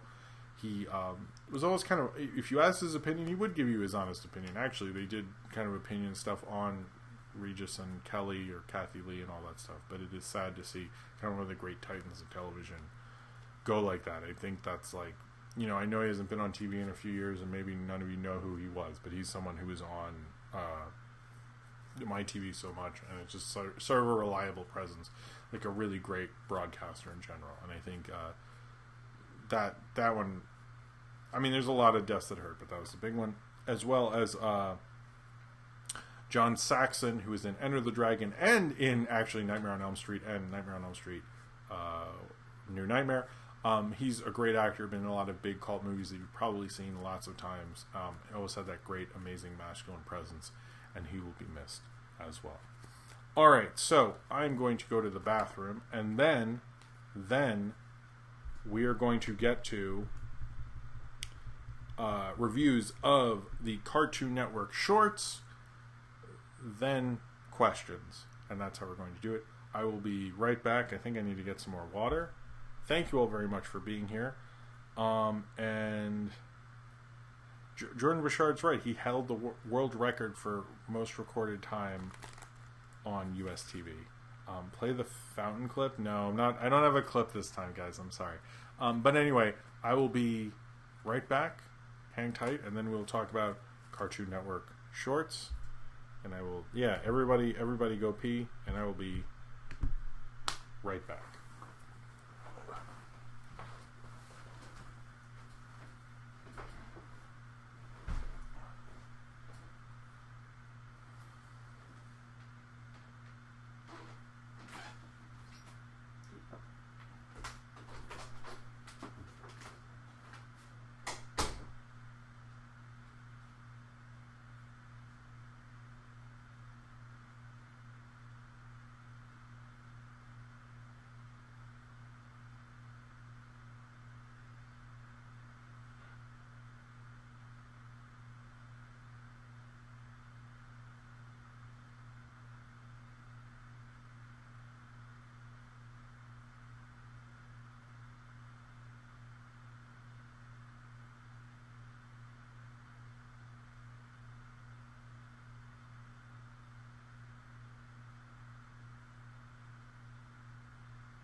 was late. I was watching Bad Boys for Life. I noticed people have been catching up on that one because it is currently the highest grossing movie of the year. And probably will end up being the highest grossing movie of the year if we don't get Tenet. No, if we don't get anything else. So we'll see. Alright. Coming up on the... Man. Alright.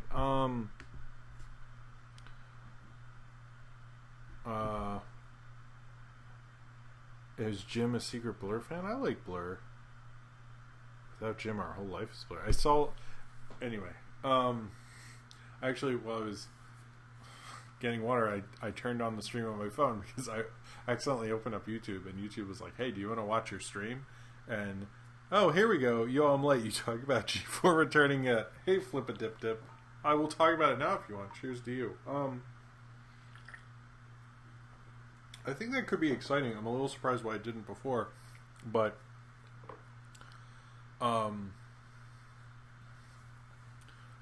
okay, Westerner, we'll figure it out. I'll message you after this is over.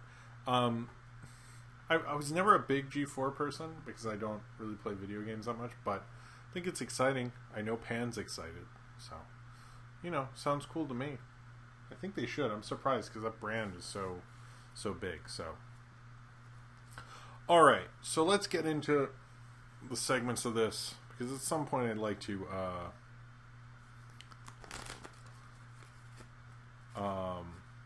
oh, really? I was wondering if the G4 thing was announced too soon. It's okay, Westerner. Don't worry about it. Twitter's confusing sometimes. I might have to follow you or something like that. Buster, come on. He keeps playing with chords, which I don't like. Oh, hold on. Every time I say G4, I want to say G-Force. Of course you do, Ryan. Cheers to you. Are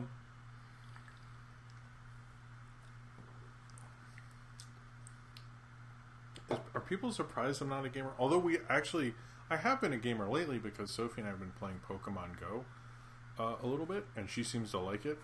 And it's kind of fun. It was like, well, through my phone, there's this whole world of Pokemon, and then we can play it outside. And I'm like, look, there's a guy, and we do it.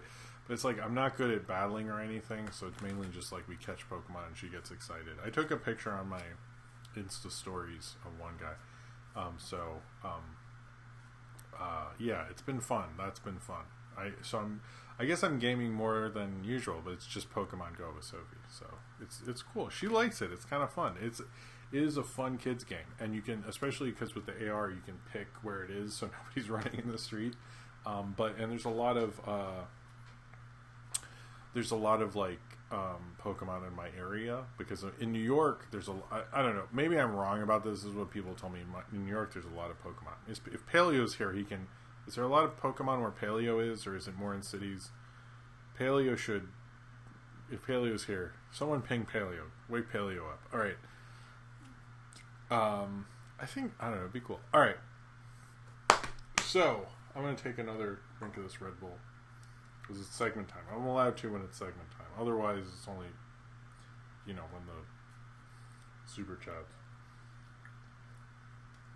I'm going to chase this with some water.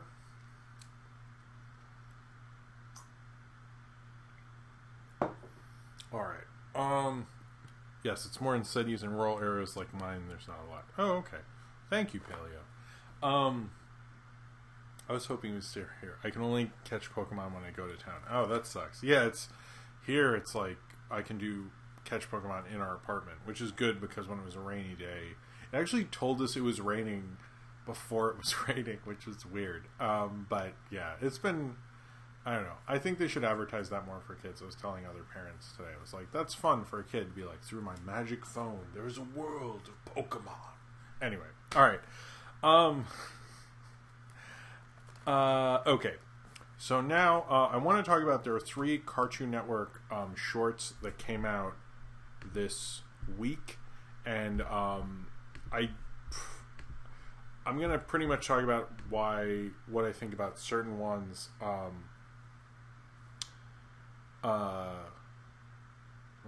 Anyway, sorry, I shouldn't look at the... But anyway, yes, they came out with 3 shorts. They went to their YouTube channel. I realized that Cartoon Network has been putting out, we'll put out a short a week, and I wish I was reviewing more of them. And so this, mainly because of this first one, because it became such a big deal, I knew that they put out 3, and I want to review them because it's like one that's like cool shorts that we're not talking enough about, and I think that'd be a cool way to like talk about these things. So I'm going to try to do that more regularly. Maybe ping me, guys, if you see one that I don't see me tweeting about or something in the future, if you could.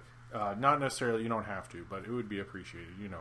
And I'm going to try to follow their channel better on my end, because I would like to talk about some of these, because they kind of like go away and don't become shows, and they're just cool shorts. And I like talking about shorts during this part of the show. So the first Cartoon Network short I'm going to talk about is the one that everyone's talking about, and that is Trick Moon.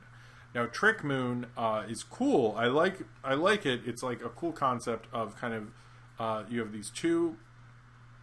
It's basically about this like big adventure, and he's been sucked into, I guess it's the moonstone. He's sucked into it, and he's supposed to protect the moonstone. And then instead, it's these two kids who are tasked to do it instead, and they're kind of goofy and wacky and funny. And it has it's basically like the episode is basically about, one is about a dragon with a gem who's trying to take the moonstone, and that's half of it. And this is an 8-minute cartoon. There's a lot going on in it. And the second is about a guy who steals the moonstone, who actually got the guy sucked into it. And it has a lot of comedy. It has a lot of action. It very much reminds me of OKKO, which most likely is because the creator of this, Geneva Hodgson, directed 10 episodes of OKKO and was a writer on Teen Titans Go as well. I mean, it has that vibe to it. It kind of like is almost perfect for Cartoon Network. I can literally just like see this as a show they could play next to or before Mao Mao, and like absolutely perfectly. It was almost like too fast-paced for me in some places, reminding me of OKKO. I think OKKO in general is good at balancing that, and this whole show was. I actually liked it even more. I watched it a second time today before I'm reviewing it and everything, and I liked it even more the second time. I picked up on more and liked the energy more. But I like how it's just like the action is quick. There's a lot going on. It's always fun. It's always funny. It balances both the action and the comedy at the same time. But I did like how fast-paced it was. I did like how much it was very OKKO influenced. I say this is like almost like if this were to get picked up, and it seems like it would, because there's so much information, there's so much tweeting about it, there's fan art of it. It was actually the most searchable of all these shorts. Like this had an IMDb, the other ones did not. It was easier to find out about the creator and everything. It seems like it's almost like a done deal. I know it has the most views and everything like that, but I think that with it did feel like the OKKO follow-up show. But I think the one thing about this show and a lot of the Cartoon Network stuff is, and I said this earlier in the stream, is this feels very fits into the lineage that we have already established with Cartoon Network. This feels very post-Adventure Time, post-Mao Mao, but it does feel like we're kind of on the same stream of thought, and we're just kind of like evolving through that. And it feels like kind of like that Cartoon Network like show like past the influence of OKKO, and seeing that influence go on. Like OKKO was influenced by like the Sonic show, that the syndicated one that I know Ian likes, very much influenced by that. And this seems like taking that influence and pushing it through. Are you chewing on my chair?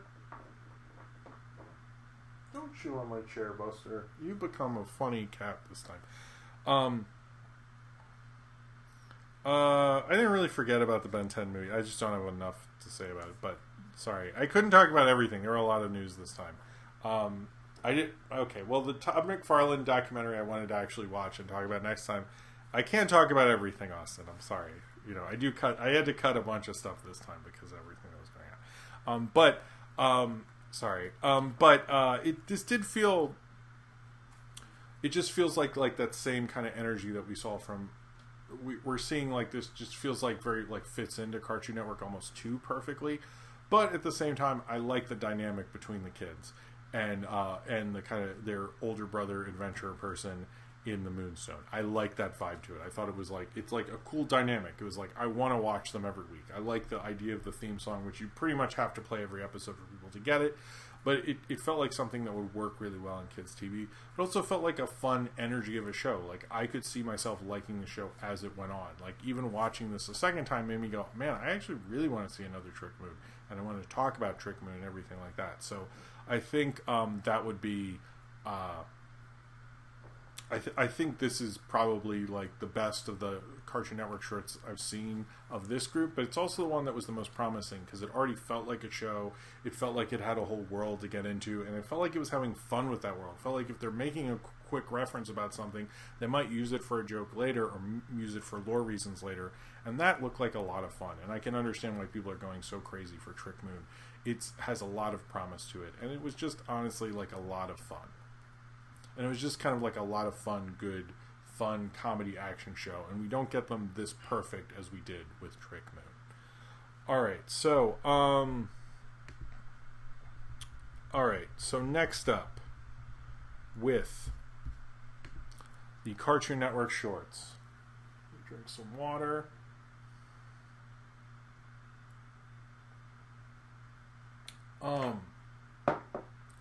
Sorry, Shark.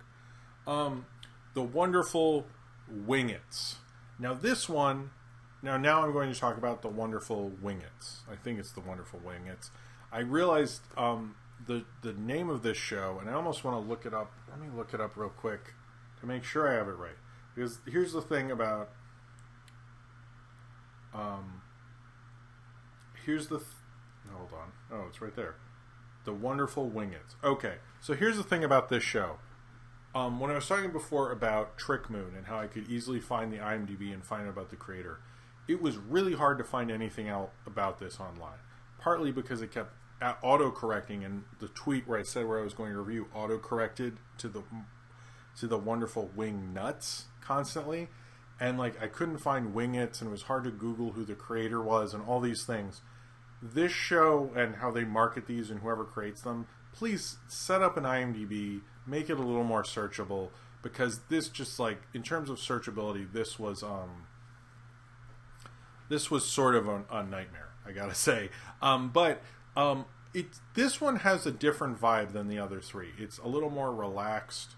I would say one of the things about a lot of the shows, these shorts that have come out, they're all fantasy influenced, like Trick Moon, Beetle and Bean, most of what's Mao Mao, all the Cartoon Network stuff. It's very fantasy influenced. This, I would say, actually feels like a old fantasy cartoon.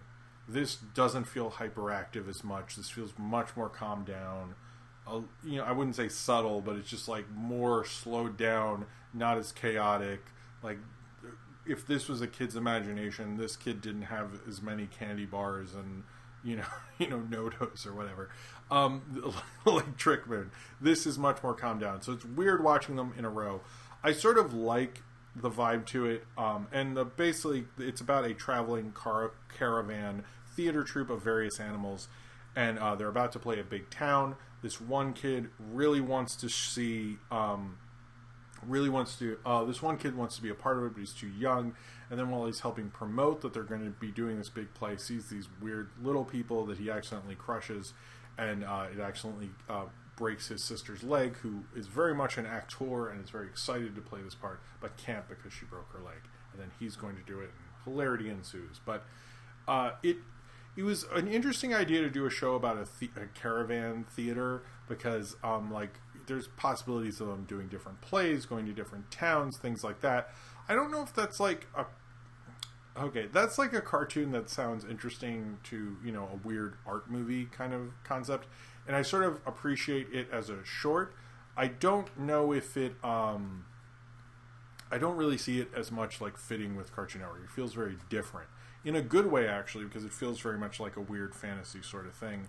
But it did build, I would say, on me at the end. Like, I really was like, what is this? This feels like a cartoon. As a kid, I would just sort of sit through to get through other cartoons, because that's what you used to have to do with Saturday morning. This felt like that, and it would sort of grow on you after a while. But this one definitely did. I sort of like the vibe of it. I like the characters in it. I like the bigger world in it. It doesn't feel as like madcap and crazy as we're used to with Cartoon Network. kind of stuff, and especially with these other two shorts that very much felt in line with that. This feels like in a whole different sort of world. The creator, whose name I'm definitely going to mess up, it's Licha Abreu Silva, was in the art department and a writer on Victor and Valentino and the Powerpuff Girls reboot. Yeah, I kind of appreciate that she didn't make it feel as Cartoon Network-ish. I actually really appreciated that she kind of made it out of a different cloth that felt kind of cooler to me. I kind of like that. Especially after you watch those two, you're like, oh, is this just Cartoon Network now? And it feels like she was like, well, what if we're more relaxed? What if, I may have seen Fanny and Alexander or something? That's what I got from this. So I did like that different sensibility to it. I don't know if I really want to watch this show, and to be honest, I don't think I would. And I think of these three, it probably is, even though I think people generally liked it, I think it's the least pick-upable. But I did enjoy it. I just when we're looking at these, we're sort of looking at these as pilots, and as a pilot, I don't really think it goes very far. But I will say if I did watch it, I'd probably enjoy it, but I don't know if I'd actually really seek it out. It doesn't evoke much passion, but while it's on, you're having a good time anyway. So I think, if people still watch TV like, they did in my day, sure. But I think in our current era, I don't think it arises much passion, but it's a pleasant watch while you're watching it regardless of that. And I do appreciate that the wonderful Wingets kind of did a kind of a different vibe to it. All right, man, we are knocking them down.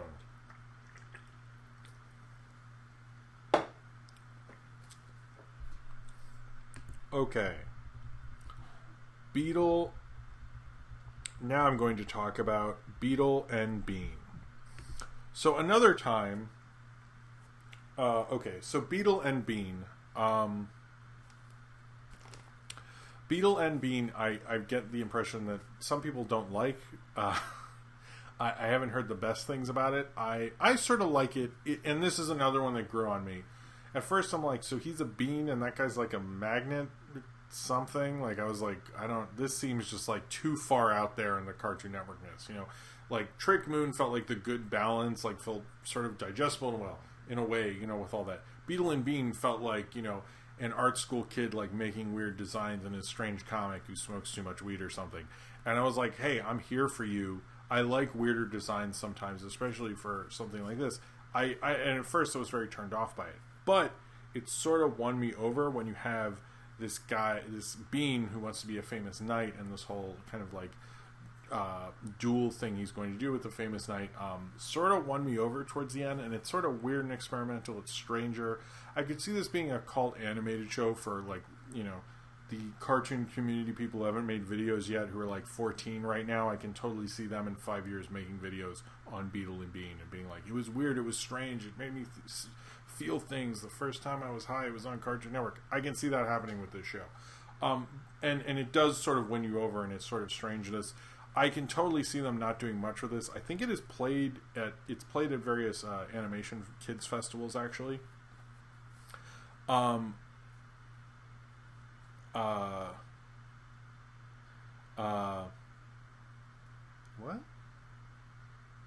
What is he saying? Anyway, I shouldn't look at the chat when I'm trying to... Okay, anyway, sorry.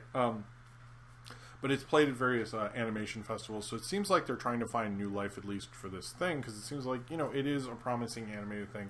I get if people think it's ugly. I get if people think it's ugly and so forth, but I sort of like its different style to it. It did feel very like Trick Moon. It feels very post-Adventure Time, post-Mao Mao. It feels like you can play right on Cartoon Network in that similar vibe. It did feel like it was way off into the extremes, Maybe it's a little more crazier Midnight Gospel, at least in design, not in terms of theory, than Adventure Time. But I did like kind of most of its kind of weird CN-ness. I like that its music felt like a Mario game. It felt very much like video game sort of music. And, it seemed pretty cool. This was created by Nick Edwards, who is a writer on Over the Garden Wall and Apple and Onion. I would say it seems the one that got the least amount of views. It seems to have the least passion behind it, but I don't want to write it off. I think there's actually something here for this. I think watching this show go off in its kind of weird strangeness could actually be kind of cool. And I kind of am a little more excited by Beetle and Bean, and I think its possibility is sort of interesting because it kind of showed like you really don't know what kind of creature is coming out. I don't know what creature Beetle is. I don't know really understand like Bean came to Earth somehow or something. It's such a weird idea, but it's sort of like it's also written as like a comfort kind of We Bare Bears type of show. It's not written like a weird, strange, odd show, but it is a weird, strange, odd show, which kind of makes it even more appealing in a way. It's an interesting little odd short, and I'm a little like I don't know if this is Nick Edwards' big hit show, but I'm kind of interested in his potential as a creator, and I'm interested in where the show could actually go. I think that would actually be I think this could be kind of cool. Like we don't get enough like weird experimental kid shows to this point, but I do feel like it's like if this is like as far as you can push the Adventure Time Mao Mao thing until it like hits kind of a wall, basically. Like this is as far as you can push it, and then someone's going to go, okay, that's as far as we push that style, probably.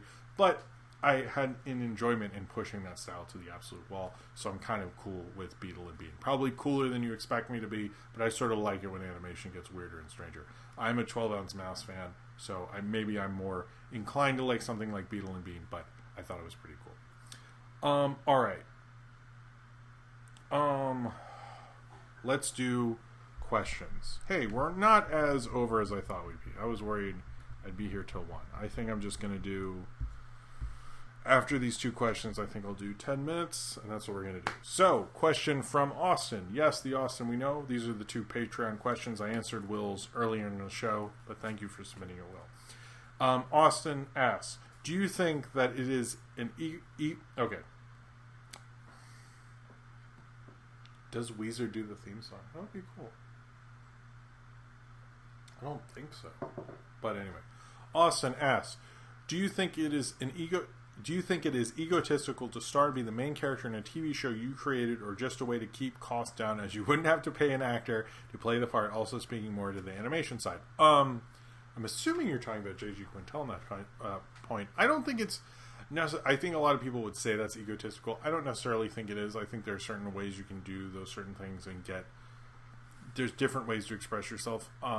Maybe it is to a certain regard, but a lot of people who do those sort of things more talk about how exhausted they are than like how great their ego is.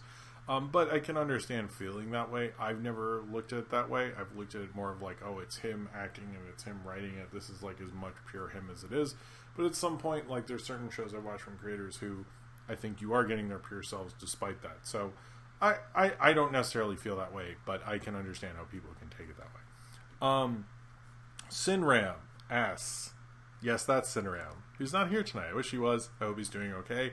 I think we're going to see him next week for Netflix recommendation. Says, his question says, it involves a hypothetical situation whereby you may rid the world of COVID-19 and cure every sick person forever, but the trade-off is you must wipe out the entire filmographies of several historically noteworthy filmmakers, including but not limited to Frank Capra, William Wellman, Sergio Leone, Alfred Hitchcock, Steven Spielberg, John Ford, Sergei Eisenstein, Jesus, man, Cecil B. DeMille, Jean-Luc Godard, and Stanley Kubrick. But I decided the question was overly sadistic, so never mind. Have a great show. You know what? I realized I shouldn't have copied that.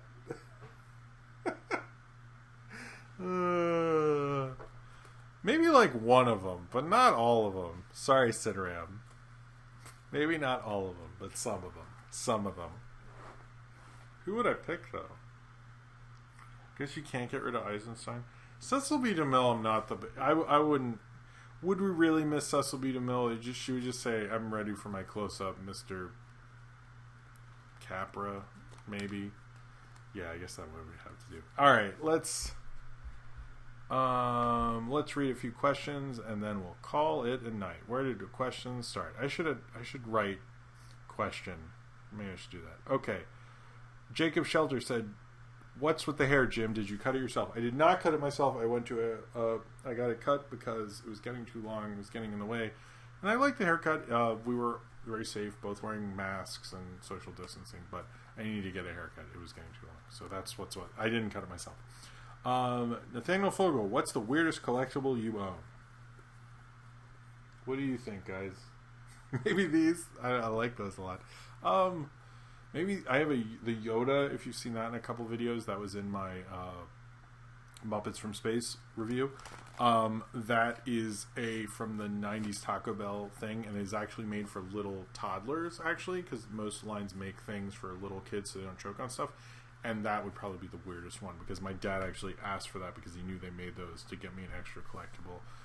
And not a lot of people have that one, although apparently a lot more do than I thought, but whatever.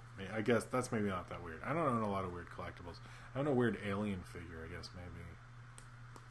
Maybe the Monster Trucks car, which I need to bring out, because Sophie's played with it a lot, actually. We recently opened it up. I think I told you that. Anyway, maybe that one. Maybe that one. Actually, yeah, probably that one. Bruce Parker, having recently seen Other Side of the Wind, I'm curious, what films with full assembly cuts should be released? Huh.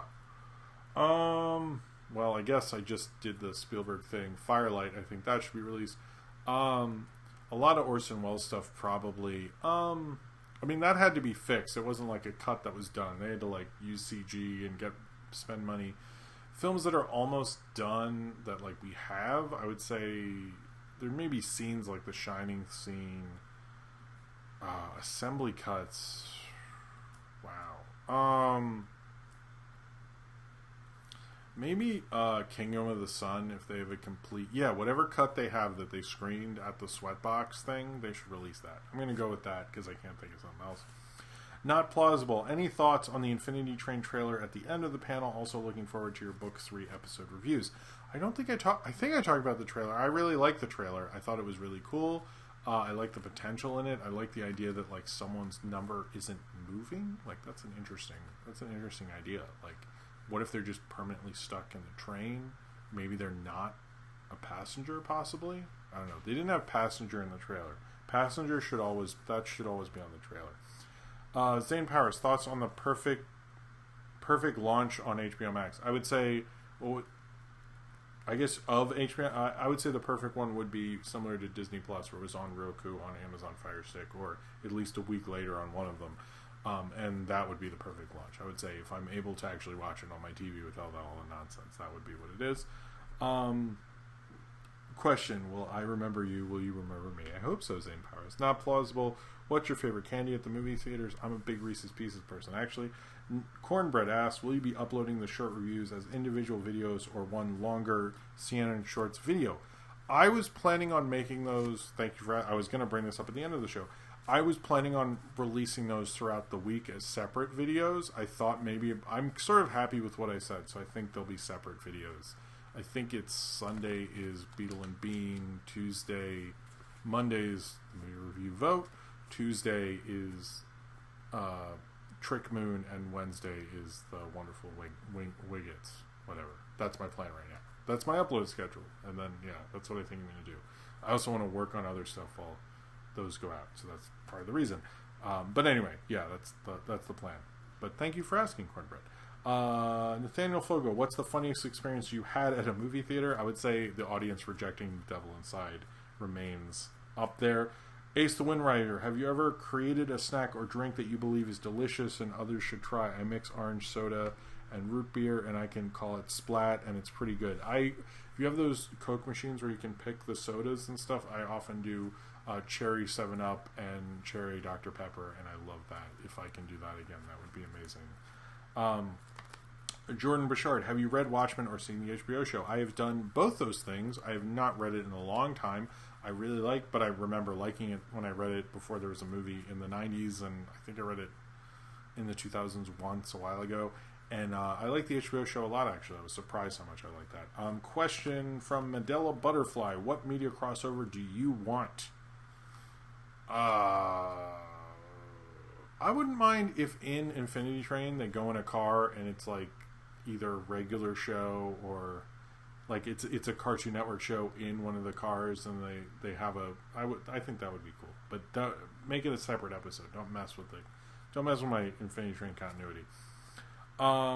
What's an elitist mindset you hate, from Zane Powers? I guess the idea that I hate when people don't watch cartoons. That bothers me. I hate when people like write off any genre. It bothers me, and they do it in an elitist fashion. You know, it's like It's like, no, but there's like art there, there's interesting, and they're just like, nah, I don't do that. That kind of bothers me. Austin asked me, do you think Infinity Train will do a Christmas special similar to Doctor Who's, where new characters meet past characters? I think that would be cool, but I feel like Infinity Train works best if there's different timelines working at different times, and I think that would be cool, though. That would be cool. They could do it because Owen Dennis is the Doctor Who fan, which I think we established when he was on Pizza Party. Okay, Bruce Parker, what is the most confusing deleted scene ever, such as the one that would be useful for the plot but doesn't add anything, etc.? Most confusing deleting... I can't think of... Confusing deleted scene. Confusing.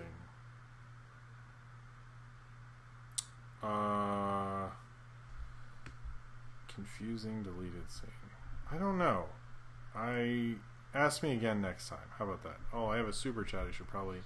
Speaking of Watchmen, thoughts on the Rorschach comic miniseries coming out from Budabot. Thank you for the super chat, Budabot. I'm like kind of like don't get... Well, cheers to you. I kind of don't get like why that's necessary or why that's happening, and I don't really understand it, but yeah, I'm a little not like thrilled about that, to be honest. I would like kind of like want those characters just stay in that comic, so I'm like not really that into it, to be honest. Oh, we're having... I hope those are fireworks. Let's just do... You did stump me, Bruce Parker. You can say it. All right, let's do two more. I'm going to do... yeah, I'll do two. Okay, let's do two more from people who didn't get to ask. Maybe three. I can see three. From people I don't answer questions for usually. First, Frank Clark, did you watch the Eisners? No, I didn't. But I usually look at the winners, and I didn't this time, so I'm sorry for that. Thank you for asking me, Frank Clark. From Eric M. Question, do you miss OKKO Let's Be Heroes? And OKKO was trending on Twitter yesterday. What's your favorite OKKO character? Mine is Brandon in RMS. I would say K. I actually really like KO. I know that's lame. I did see it was trending on Twitter. Good for OKKO. It's a worthy show to continue, still be talking about. I think that's amazing. That's so cool, right? And... thoughts on cringe culture? Not much. Do you believe in magic from Ryan? Yeah, sometimes. Let's do this one about... question, is John K. making a short for the third SpongeBob movie? I seriously doubt it, especially at this point. And... Oh, there was one I wanted. Okay, Cornbread, you're the last one. Zane Powers, ask them to quiet down. Cornbread, what is the best version of Pac-Man and why is it Miss Pac-Man? I like Pac-Man Classic, but I would say Miss Pac-Man is pretty cool too. Alright, so that is it. We got through a pretty crazy Movie Crap Live. Sorry this went long. It was the Comic-Con one, so of course it was going to. Thank you very much for being here, and it's nice spending a Saturday night with all you guys. Please check out the videos I made this week from I'm 6 years old today, which came out on... Was that Sunday? Yeah, that was Sunday. I'm forgetting everything that came out. Anyway, it was that, the Lost Film File about Spielberg's first feature, Red Planet, Muppets from Space, which won the movie review vote, which had movie tickets I had from 21 years ago. I think that's everything. Anyway, I think it's time to go. Clearly, I can't remember the videos I made this week, but I made a lot of them. You should check them out. Thank you all very much for being here. I hope you all have a great night, and I will see you next time. And subscribe. What? Okay. And subscribe if you would like to. Hopefully. It always takes me a minute, so then it's like awkward. Okay, subscribe if you would like to, and have a good night. Bye.